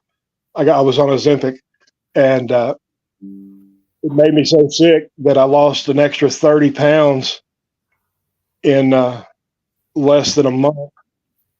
God. That's how sick I became, and ended up in the hospital. Yeah, it's a lot to lose in a month. Yeah. So, I was almost under 300 pounds, and I did not look good at all. I mean, my face was sunk in. I was gray. I was miserable. I'm not surprised. But the day, you see, not the day, but 2 days after I got out of the hospital, I was magnet fishing. Oh, my life. I bet it made you feel better though, didn't it? Getting the fresh air made me feel better. Yes, Yeah. getting out in the fresh air, getting out. Mm. It made We're a big each other. We know we shouldn't, but we can't resist it. We just have to get out and do it. yeah. And it just about breaks your heart when you can't go. Yeah. I've been lucky so far that I haven't injured myself to a point where I haven't been able to fish. Mm. Well, you got to be careful. I'm not sure what your all's ages are. I know that I'm 57. you're 57. I'm 51. You're 51. So, once you get into your 50s, you've got to be careful. Mm. Oh, what yes. Well, I'd never broke anything before this. Ever. Oh, really? No. Well, see, I was a professional wrestler for 15 years, so I've broken a lot of bones. Jesus Christ. Yeah. Let's see. Judy Menzel says 70. John Lloyd said 54. Sorry. Busby says you can't keep an old dog down. Busby, are you calling me an old dog? I resemble that remark. I'm 21 with 16 years experience and agile. Jesus.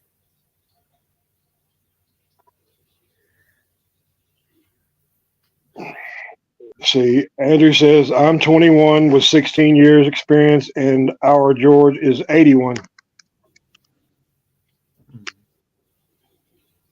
Andrew, you are not 21 years old. And George is not 81 years old. No, Busby says, you're my dog, George. DAWG.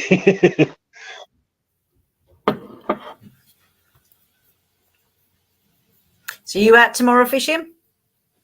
I'll be out today fishing. Oh, you've been out today? I will go. Yeah, when we get off, when we get Different time, isn't it?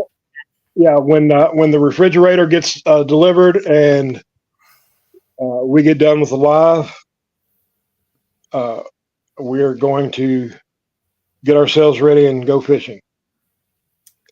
Have fun. Oh, we plan on it. We got to find a location for tomorrow.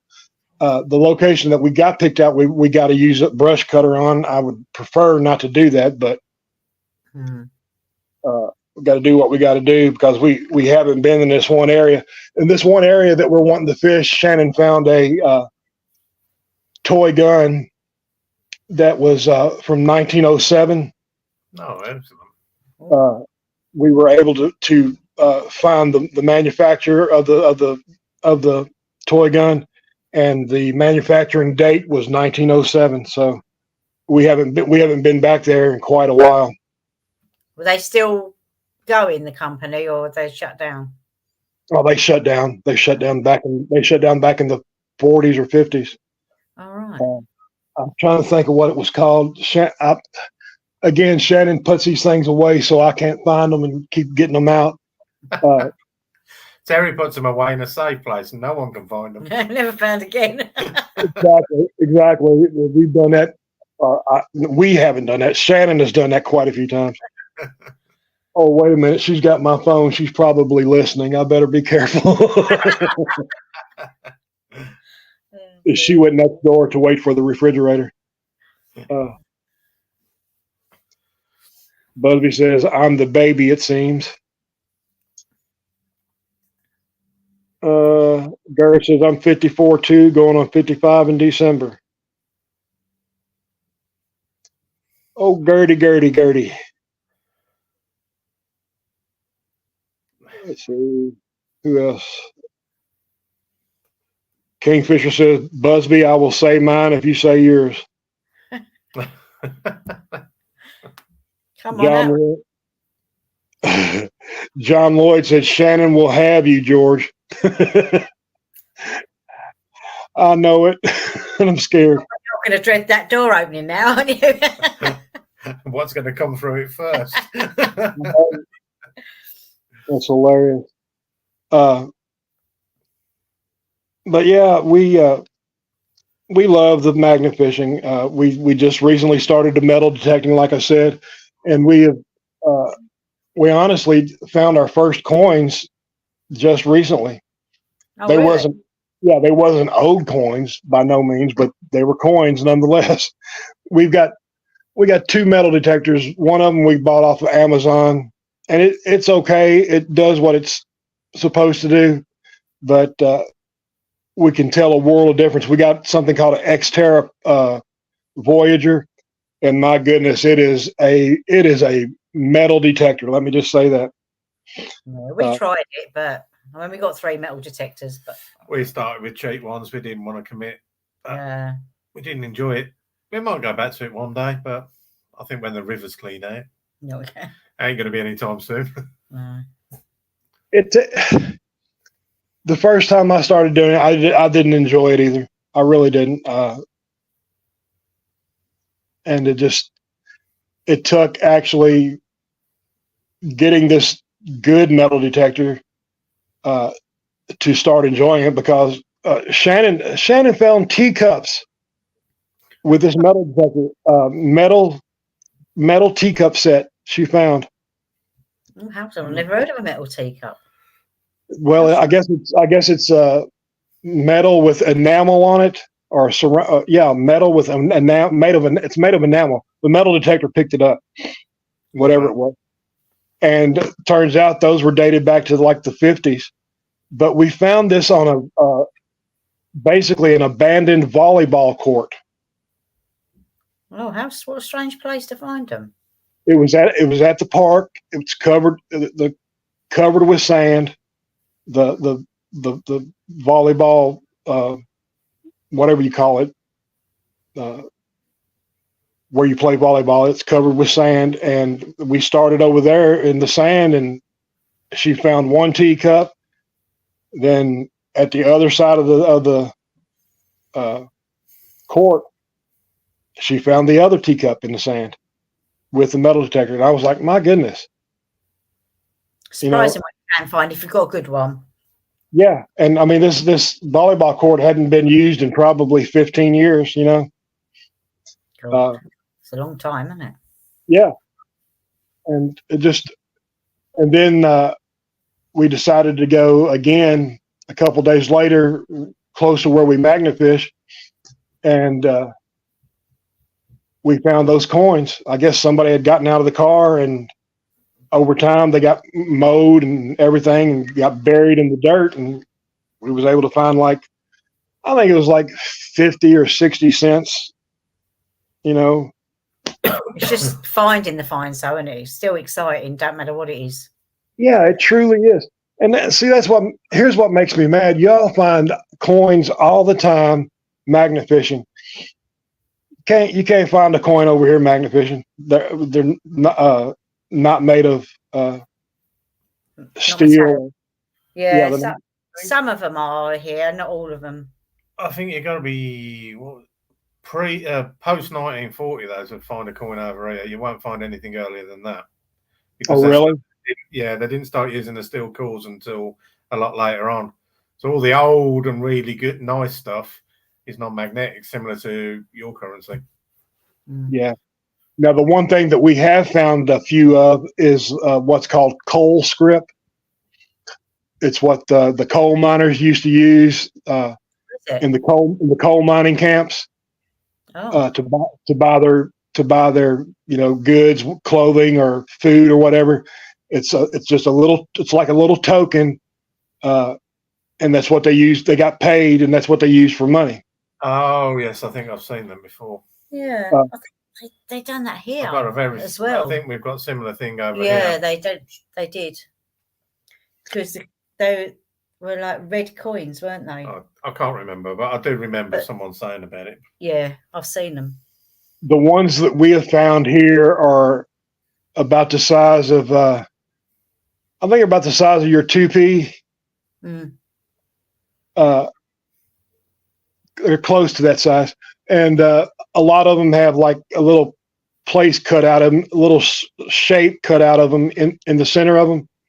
That's right. Yes. Yeah, I've definitely seen them somewhere, whether it was on Yeah. an American channel or the UK. I've definitely seen those.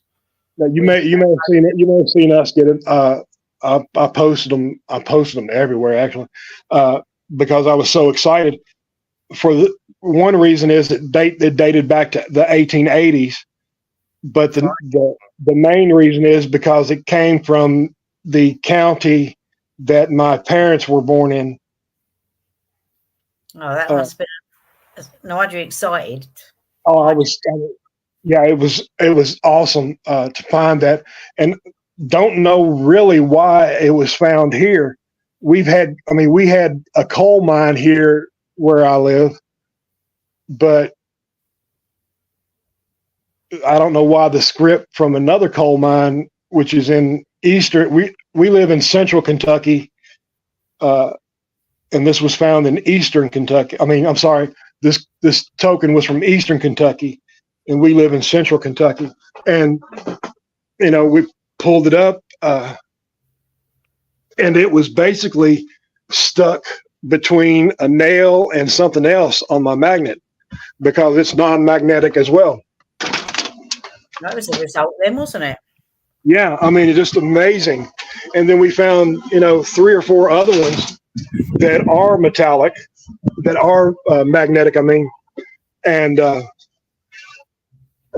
it's just amazing that you can find these things and the history that you find. Now, I know you all find a lot of historic stuff over there. Yeah, that's what we look for. That's what we like. Yeah, and we do as well. I think one of our favorite finds was we found a wagon wheel from the old covered wagons. You know what I'm talking about? Yeah. The old cowboy wagons. Yeah, they were old, weren't they? And the wheel is probably as tall as you are, Terry. I'm not kidding you there. Oh, they are big, yeah.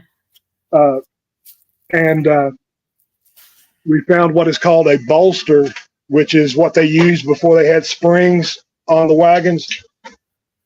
It's a piece of wood with a piece of metal attached to it, probably as long as you are tall. Mm. And that's how we were able to date it to between 1830 to 1880. That's old, isn't it? Yeah, that's a nice find. That's the sort of thing that really Was it intact? No, it was not intact. It was just the outer part of the wheel. Mm. I'm not sure what you would actually call that. What would you call that? What? Rim. The outer part of that wheel.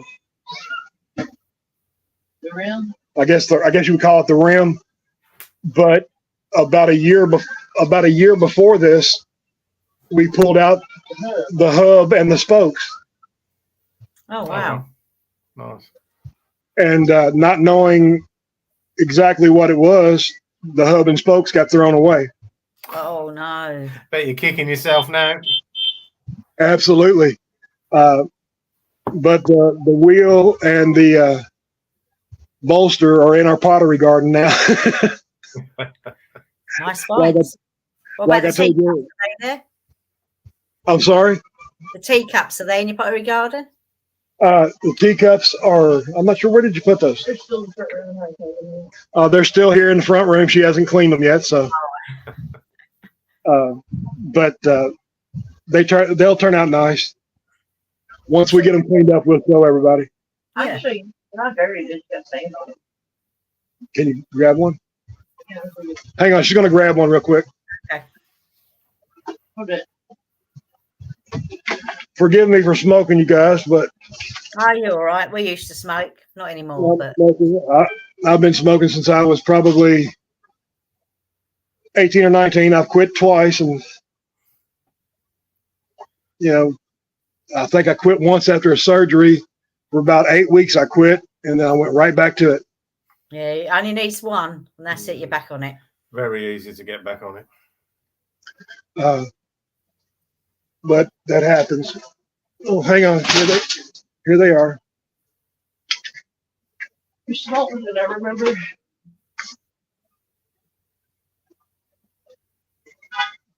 Oh, they're tiny, aren't they? Yes. Yeah, that is enamel, isn't it? Yep. That's really nice. And let me get the other one. There's two of them.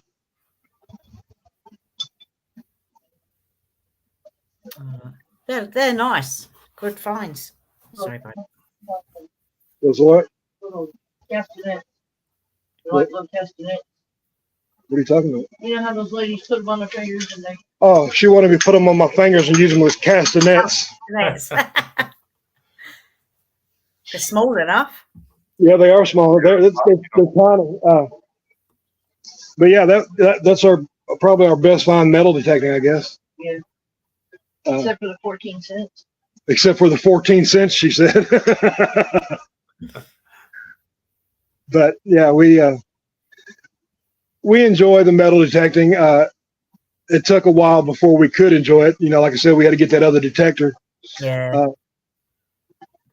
But here's the thing: I know Nigel does not like this, but we also bottle collect. Oh, right, yeah. I've never done it. We love. We bought love some them. out fishing because they were stuck in something. So I've kept them because they were nice bottles, but we've never done bottle digging. Now the video that we did today, that came out at 11 o'clock today.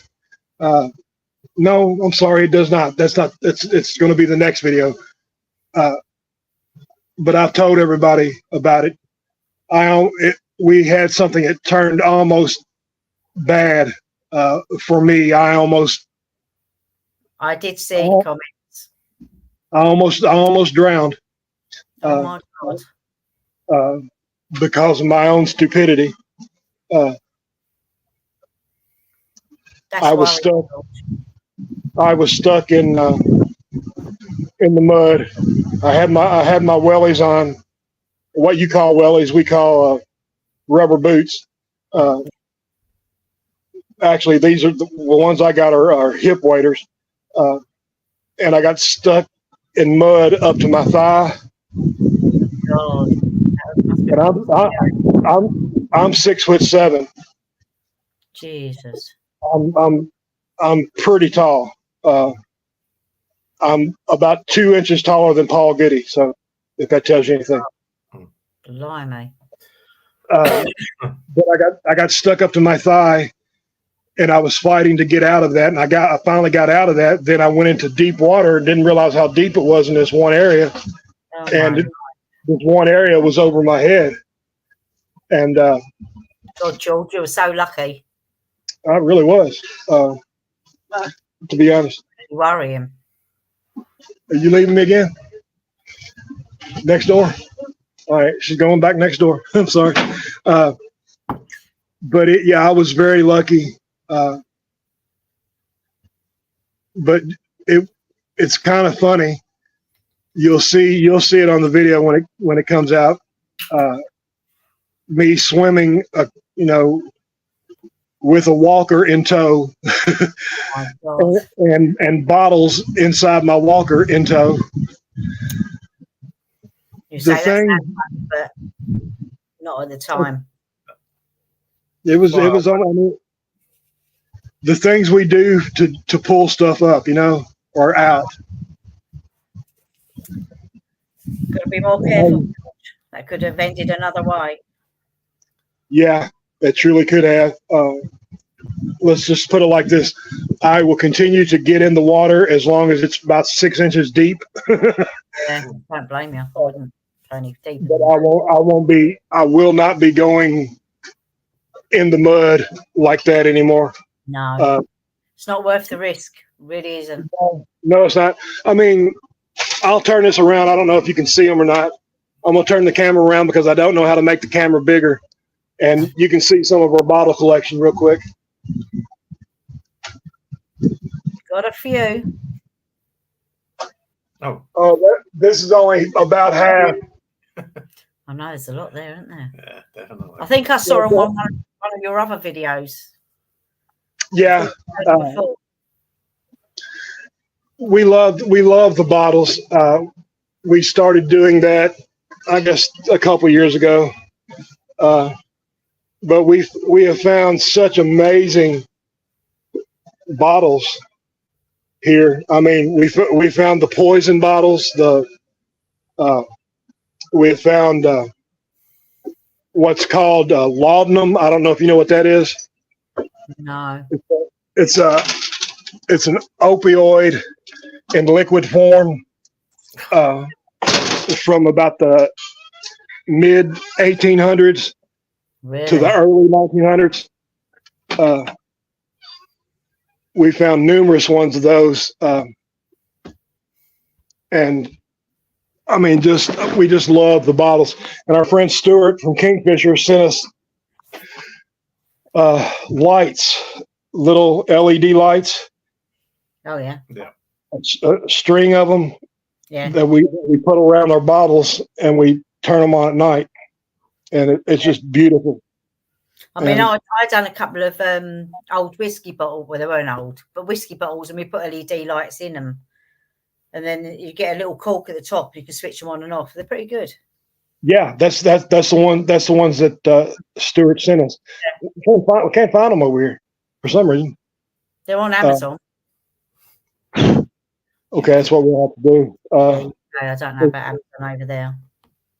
We got Cape Cod come in the house. My buddy Nate. Who Hello, else? everyone. I'm sorry, what'd you say? I said hello, everyone. Hello, everybody. Kingfisher says, "Yay, Paul! We got to change your name. It's now not as tall as George Paul." I didn't know you was in the house, Paul. Are you in there, buddy? Yeah, he's in Yeah, here. he popped him. Hello, brother. I didn't see him. We love Tall Paul. Let me see. Busby asked a question about how do you keep your magnets from rusting from the salt water? We don't fish in salt water at all. Mind you, all our fixings and coverings are stainless steel anyway. Yeah. Yeah. But the rivers and canals are not salty. It's only the sea. We don't fish in the sea. If you're Yeah. worried about that, just rinse it off under normal water after you finish with it and let it dry out naturally. I guess. Yeah, that's the thing. After the shine wears off of them, just take the crap off of them. That's all you do, and let them dry out. We don't clean ours at all. No, we don't either. Back in the van until the next week. That's it. I mean, I know people. I don't know them personally, but I've seen people actually take their ropes off the magnets and put them in the washer and dryer. I've seen people do that. Yeah, I'm not doing that. The first month we used to bring them in, shower them all down, clean them, dry them. We We got bored of that very, very quickly. Yeah, we ain't done it since. Yeah, there's no point in that. I mean, you got to understand this equipment is built for a reason, you know, and cleanliness is not one of those reasons. Not with us anyway. You're wasting valuable time trying to keep them looking immaculate. Especially if you're fishing in Birmingham, right? Oh, Yeah. we've fished worse than Birmingham. With Sheffield was even worse than that. But Oh, yeah. Yeah. No, the canals Absolute are terrible because it's a lot of coal and fuel oils and stuff. The rivers aren't as bad, but canals, they definitely are proper smelly. it will be. Well, I That's didn't- where he comes from, George. So it's Oh, Paul comes from Birmingham. Yeah, he's a I'm Brummie. originally a Brummie. yeah. Oh, you're Brummie. And where are you from, Terry? Kent. Where Kent. I live. Is that's close to Sherwood Forest, isn't it? It's quite a way off. Is it? Yeah, I Sherwood. think. Well, it's the southeast of England where we are. Yeah, we're in the southeast. I'm just trying to think where Sherwood was. I can't place it off the top. I've been there, but I can't remember where it is. We're useless at our own geography. Small country, we still don't know where anything is. Dear. Sherwood Forest is one of our bucket list things to do, is to actually go there. I was a big Robin Hood fan when I was a kid, Mm. Uh, They've actually you know, got a holiday place near there, which you can rent out the holiday homes and things. What's it called? I know who you're talking about. I just can't think. Oh, Sherwood Forest from us is quite a way off. It's over 130 miles away from Yeah, us. it's quite a long way. okay. Let's see. I guess the closest place to us that is famous is, Mansfield. I guess, is Louisville, Kentucky. I don't know if you've ever heard of the Kentucky Derby. Have you ever heard of that? Yep. Yeah. Okay, Only on TV though.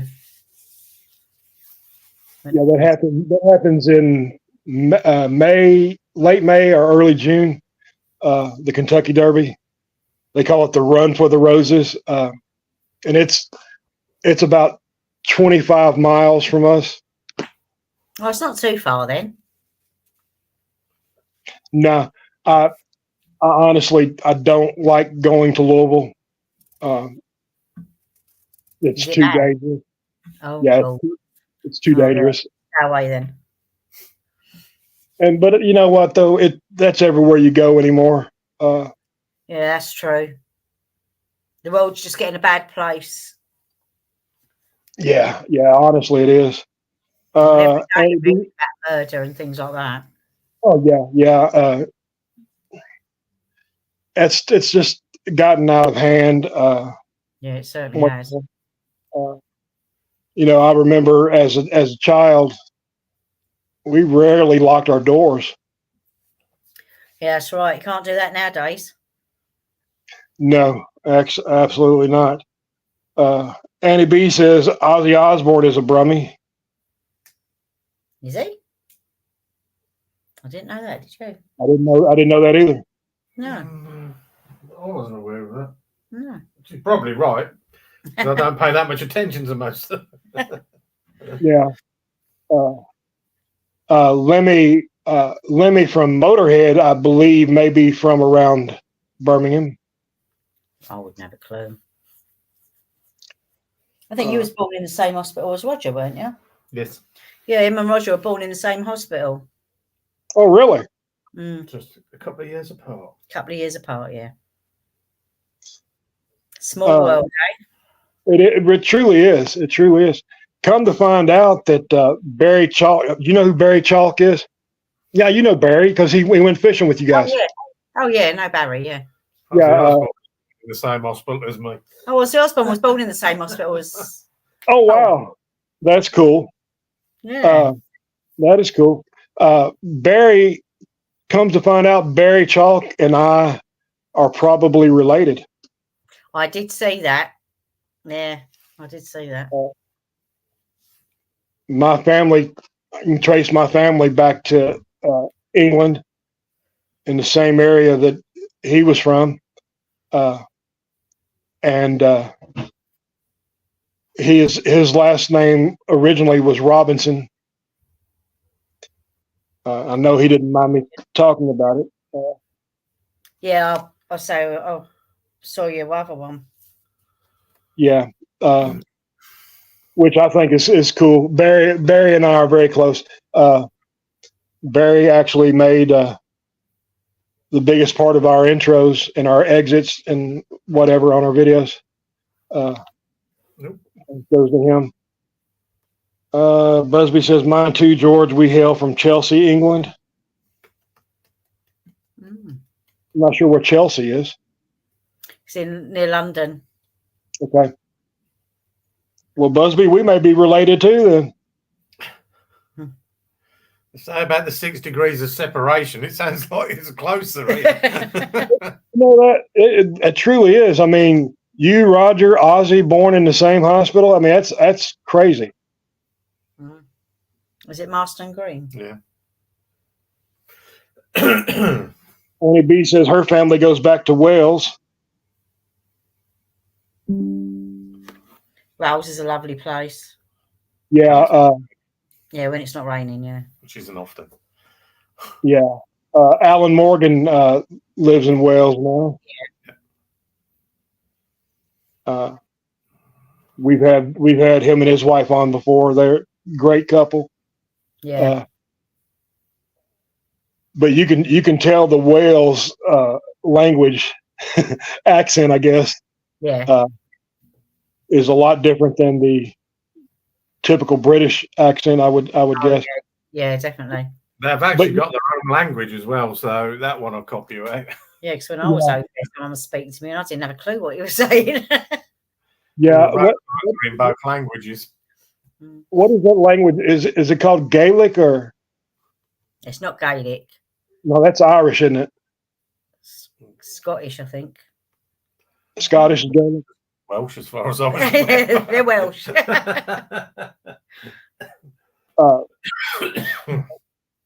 It just amazes me that the land's so close together there with England and Wales and Scotland and Ireland, that the accents are so different. Yeah. You could possibly travel 20 miles in this country and totally move into a totally different accent. Yeah, and you know, I've noticed that with the Brummie accent. I guess with rest of England is totally different. Yeah, it is. It's different within the West Midlands, which is sort of Birmingham, Wolverhampton. It changes within a couple of 3 miles, depending on which side of the border you sit. It does, yeah.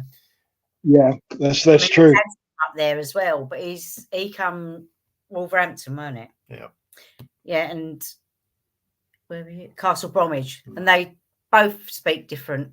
I mean, he's like from the Black Country talk, so it's totally different to him. It's like Nicola, geographically speaking, where Nicola Jones, she probably don't live more than 10 miles away from where I was born.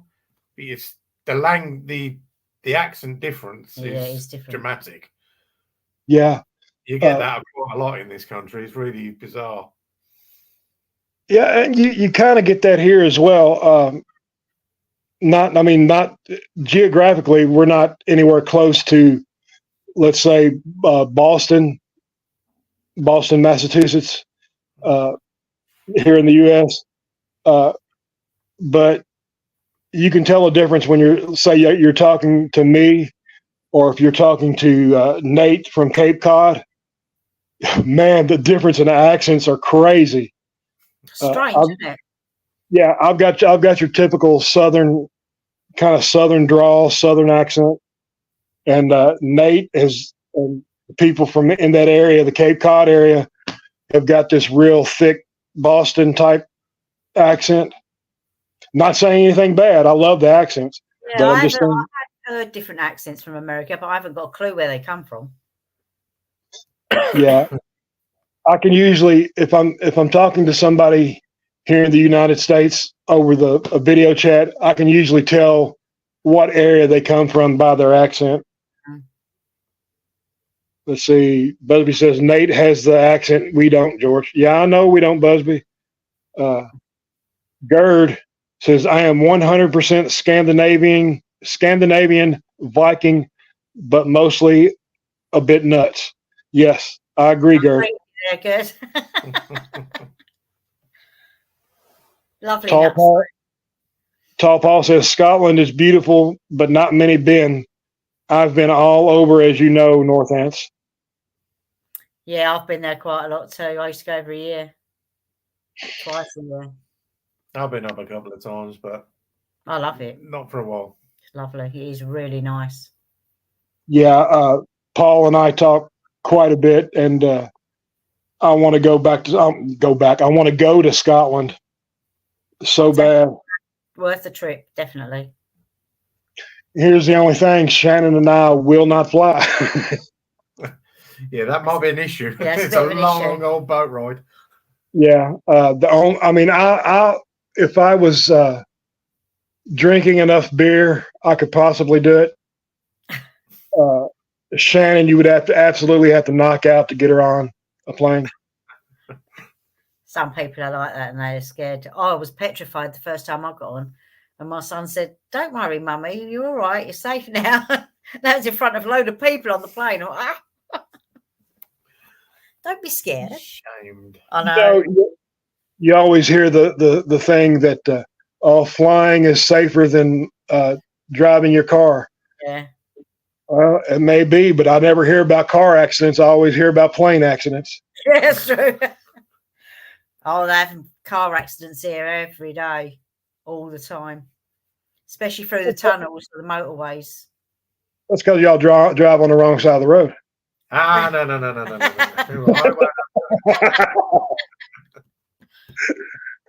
Use your dominant hand on the steering wheel and your weaker one on the gear stick. Yeah. Well, my dominant hand is my left hand, brother. I'm left-handed. Oh well, It's all right for you then. you're all right. And that's funny because I throw my magnet left-handed. I can throw it right-handed, but I throw it left-handed. But I write my name or write anything down left-handed. But I bat, like in baseball or golf or anything like that, I'm right-handed. Strange. Yeah, it makes no sense. I do a lot with my left hand. Well, when it weren't broke, and I'm right-handed. Yeah, I can use both, but just really badly. Yeah. But I was trying to copy Nigel's throw, trying to work out how to get the throw perfect, blah, blah, blah. I kept trying to copy it. It didn't work. Then I realised it was left-handed. Yeah, so I'm trying to throw like a left-hander when I'm actually dominant right. It's like, hang on a minute. You know what? There's quite a few left-handed magnet fishers, though. Now that you mention it, and I think about it, there's a lot of left-handed magnet fishers. You gotta kind of watch them when they throw on their videos to see it. But I'm going to be looking for that now. yeah, do that. I'm seriously, it's quite interesting, actually. Yeah, I never really thought about it. Oh yeah, I'm going to have a look now. Yeah, we never clocked it because Aaron and Nigel, you see them on the videos throwing. They were both left-handed, so I'm trying to copy someone who's dominant left hand. It's like, I wonder I weren't doing very well. Right, and that's the truth. Shannon has got the weirdest throw. She throws right-handed, but she can throw a good little ways for real. I mean, she can get the magnet out there, but she throws twice as high as it is out. Jesus. Just need to let go that split second earlier. I mean, she'll throw a magnet. It'll go 50 foot up in the air. you know what I'm saying? I'm not really 50 foot, but it goes way up. Yeah. And she wonders how she gets caught in trees. I'm too short to do that, and I just don't. I'm always getting caught in trees. There you are. Yeah. And if you watch closely, and the reason you'll hear it in our videos, every time we get stuck in a tree, we blame Roger. Look how high Roger throws his magnet when he throws. Yeah, I'm going to have to go back and look on those I've never videos. paid attention to Roger's throw. You don't. Just you just what? want to see what they get out. You don't think about them throwing it, but I'm going to have a look now. Roger gets caught on bridges quite a bit. Yes, we did see that one. Oh, The metal one. Yeah. And he sent Steve up, who's scared of heights, to get his magnet back. how cool is that? Oh no, was that not crazy? Oh, That's them, though. That is just typical them lot. Judy Menzel says Catholic schools used to force left-handed kids to write right-handed because they said the left hand was the hand of the devil. That is the truth, Judy. Yeah, because I went places didn't what was we talking about earlier? Them places. You're talking about mental institutions. Institutions, yes. They didn't institute people for being left-handed. Yes, they did. Uh-huh. Years and years ago, they used to put in institutions. Yeah. that is the absolute truth. That's terrible. When I went to school, first started going to school, I was going to a Catholic school. It was a Catholic, what we call kindergarten, Yeah.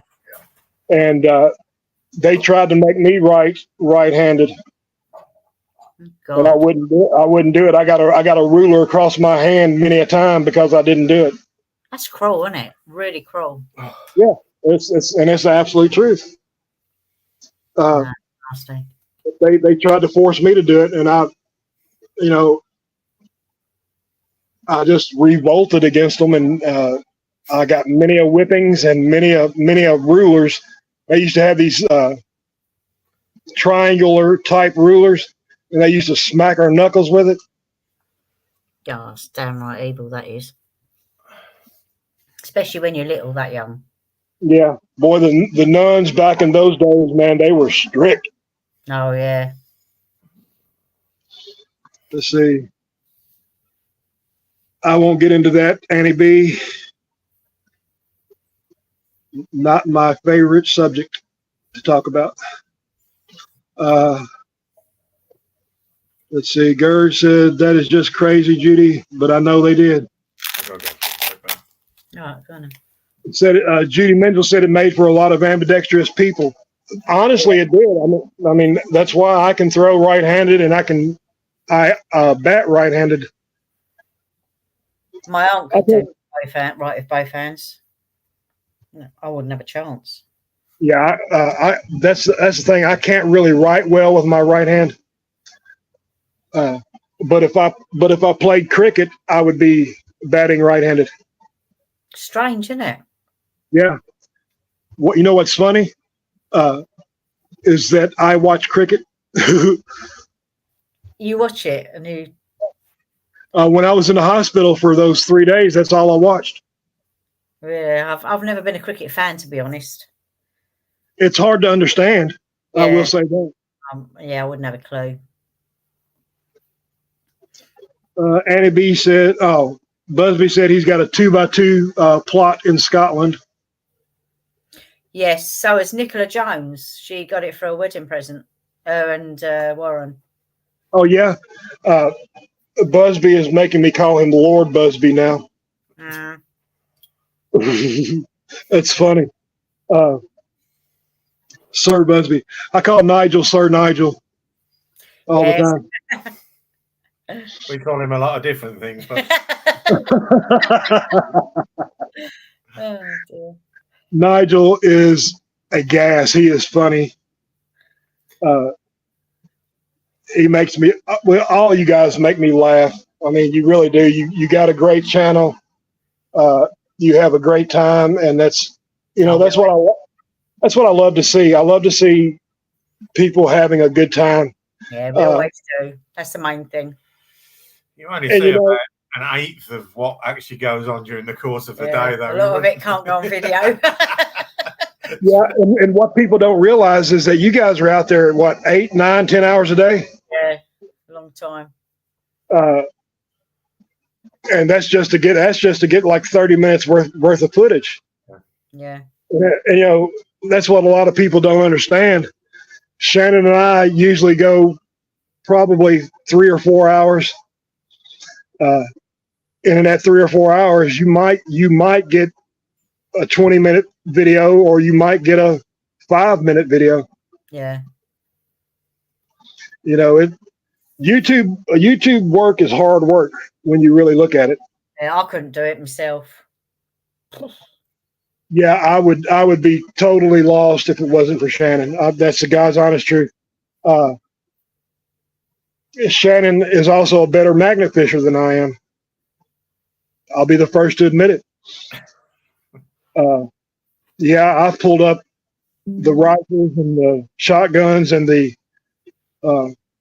ordnance, but Shannon has got the only piece that we've got in a museum. Oh, really? Oh, wow. Yeah, we've got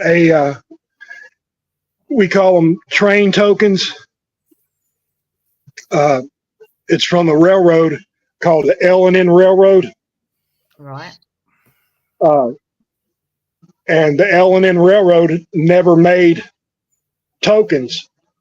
This is actually an L&N Railroad token, and it's a one-off. It's the only one that they know of in existence. Oh my God. I did something like that. So we don't know the age of it. It has to be in the 1800s.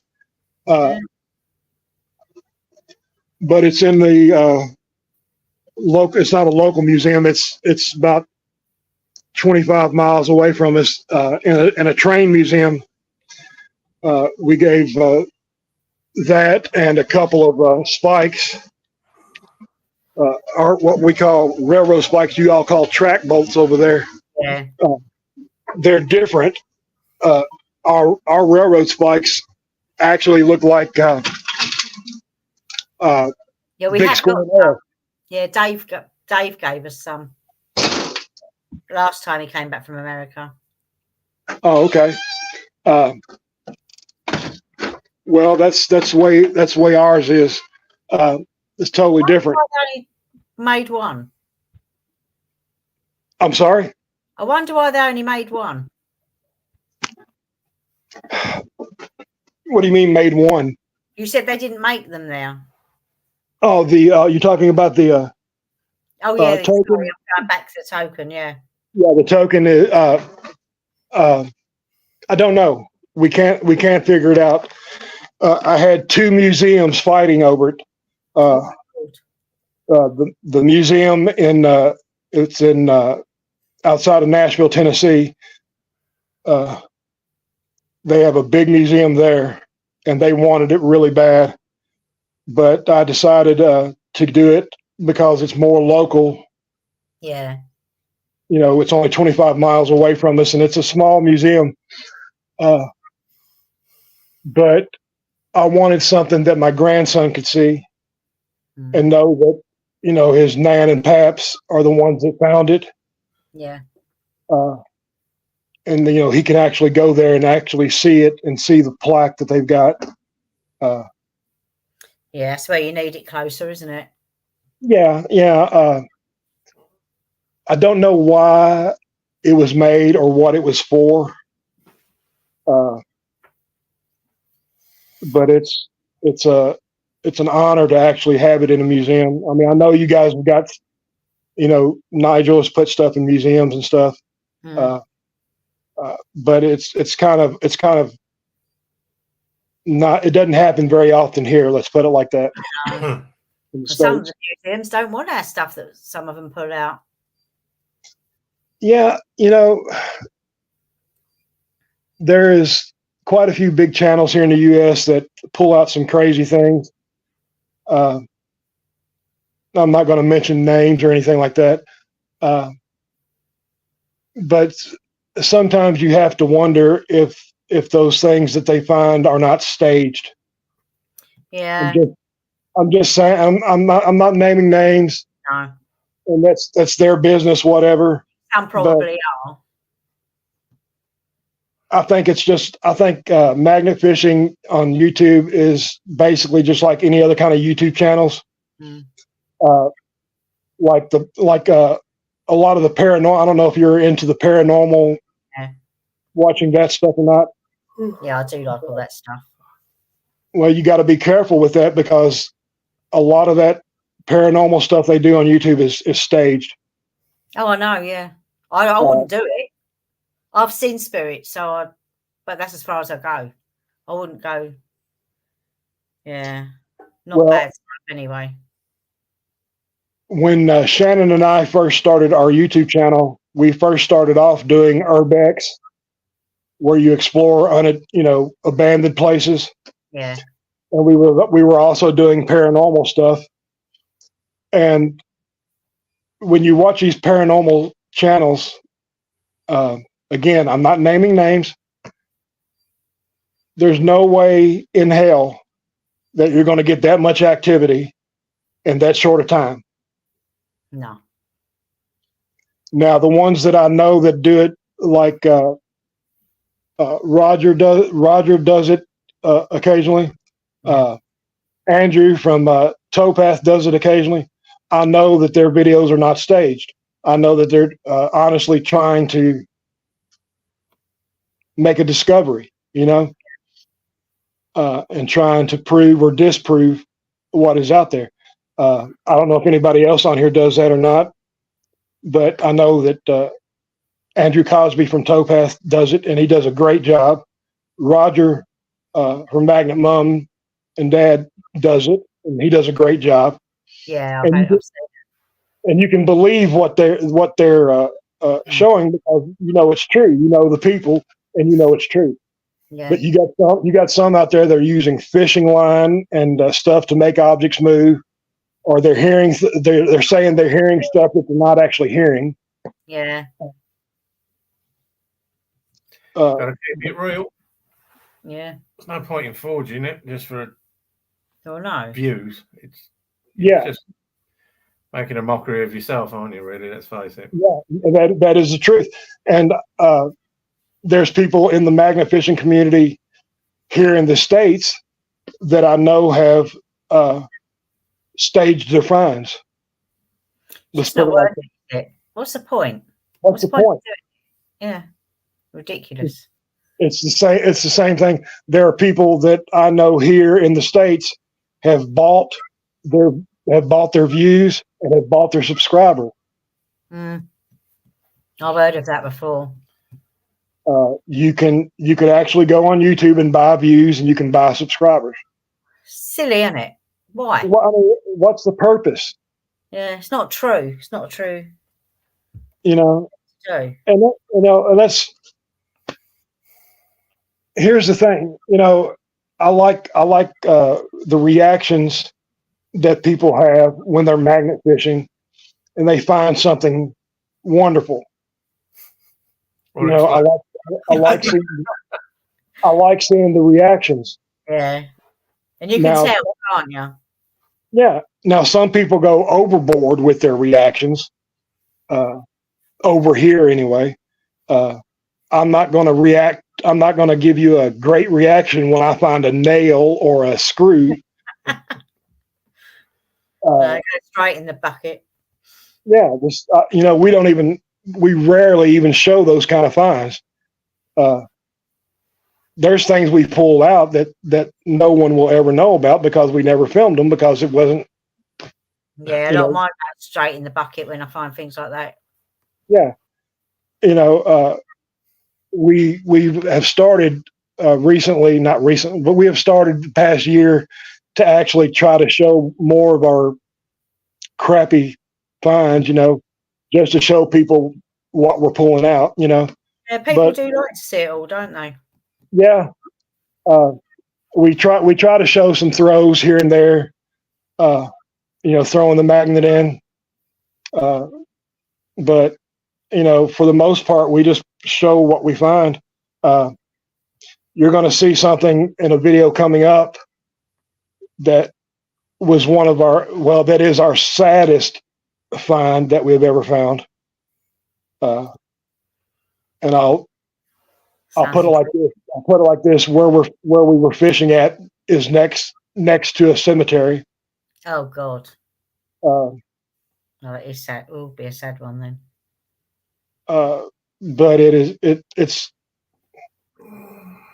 and it's not morbid. I mean, we're not pulling up an urn or anything like that. I'm not saying that. But it's something that does not belong in the water. It belongs at the cemetery. And I'll leave it at that. Yeah. And that's the cemetery where my mom and dad are buried at. Oh, really? Yeah.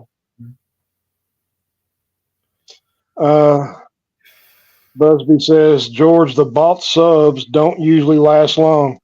Well, Busby, I'll agree to disagree with you there, brother. Because I know of a couple channels that have been around for a long time, and the subs that they've bought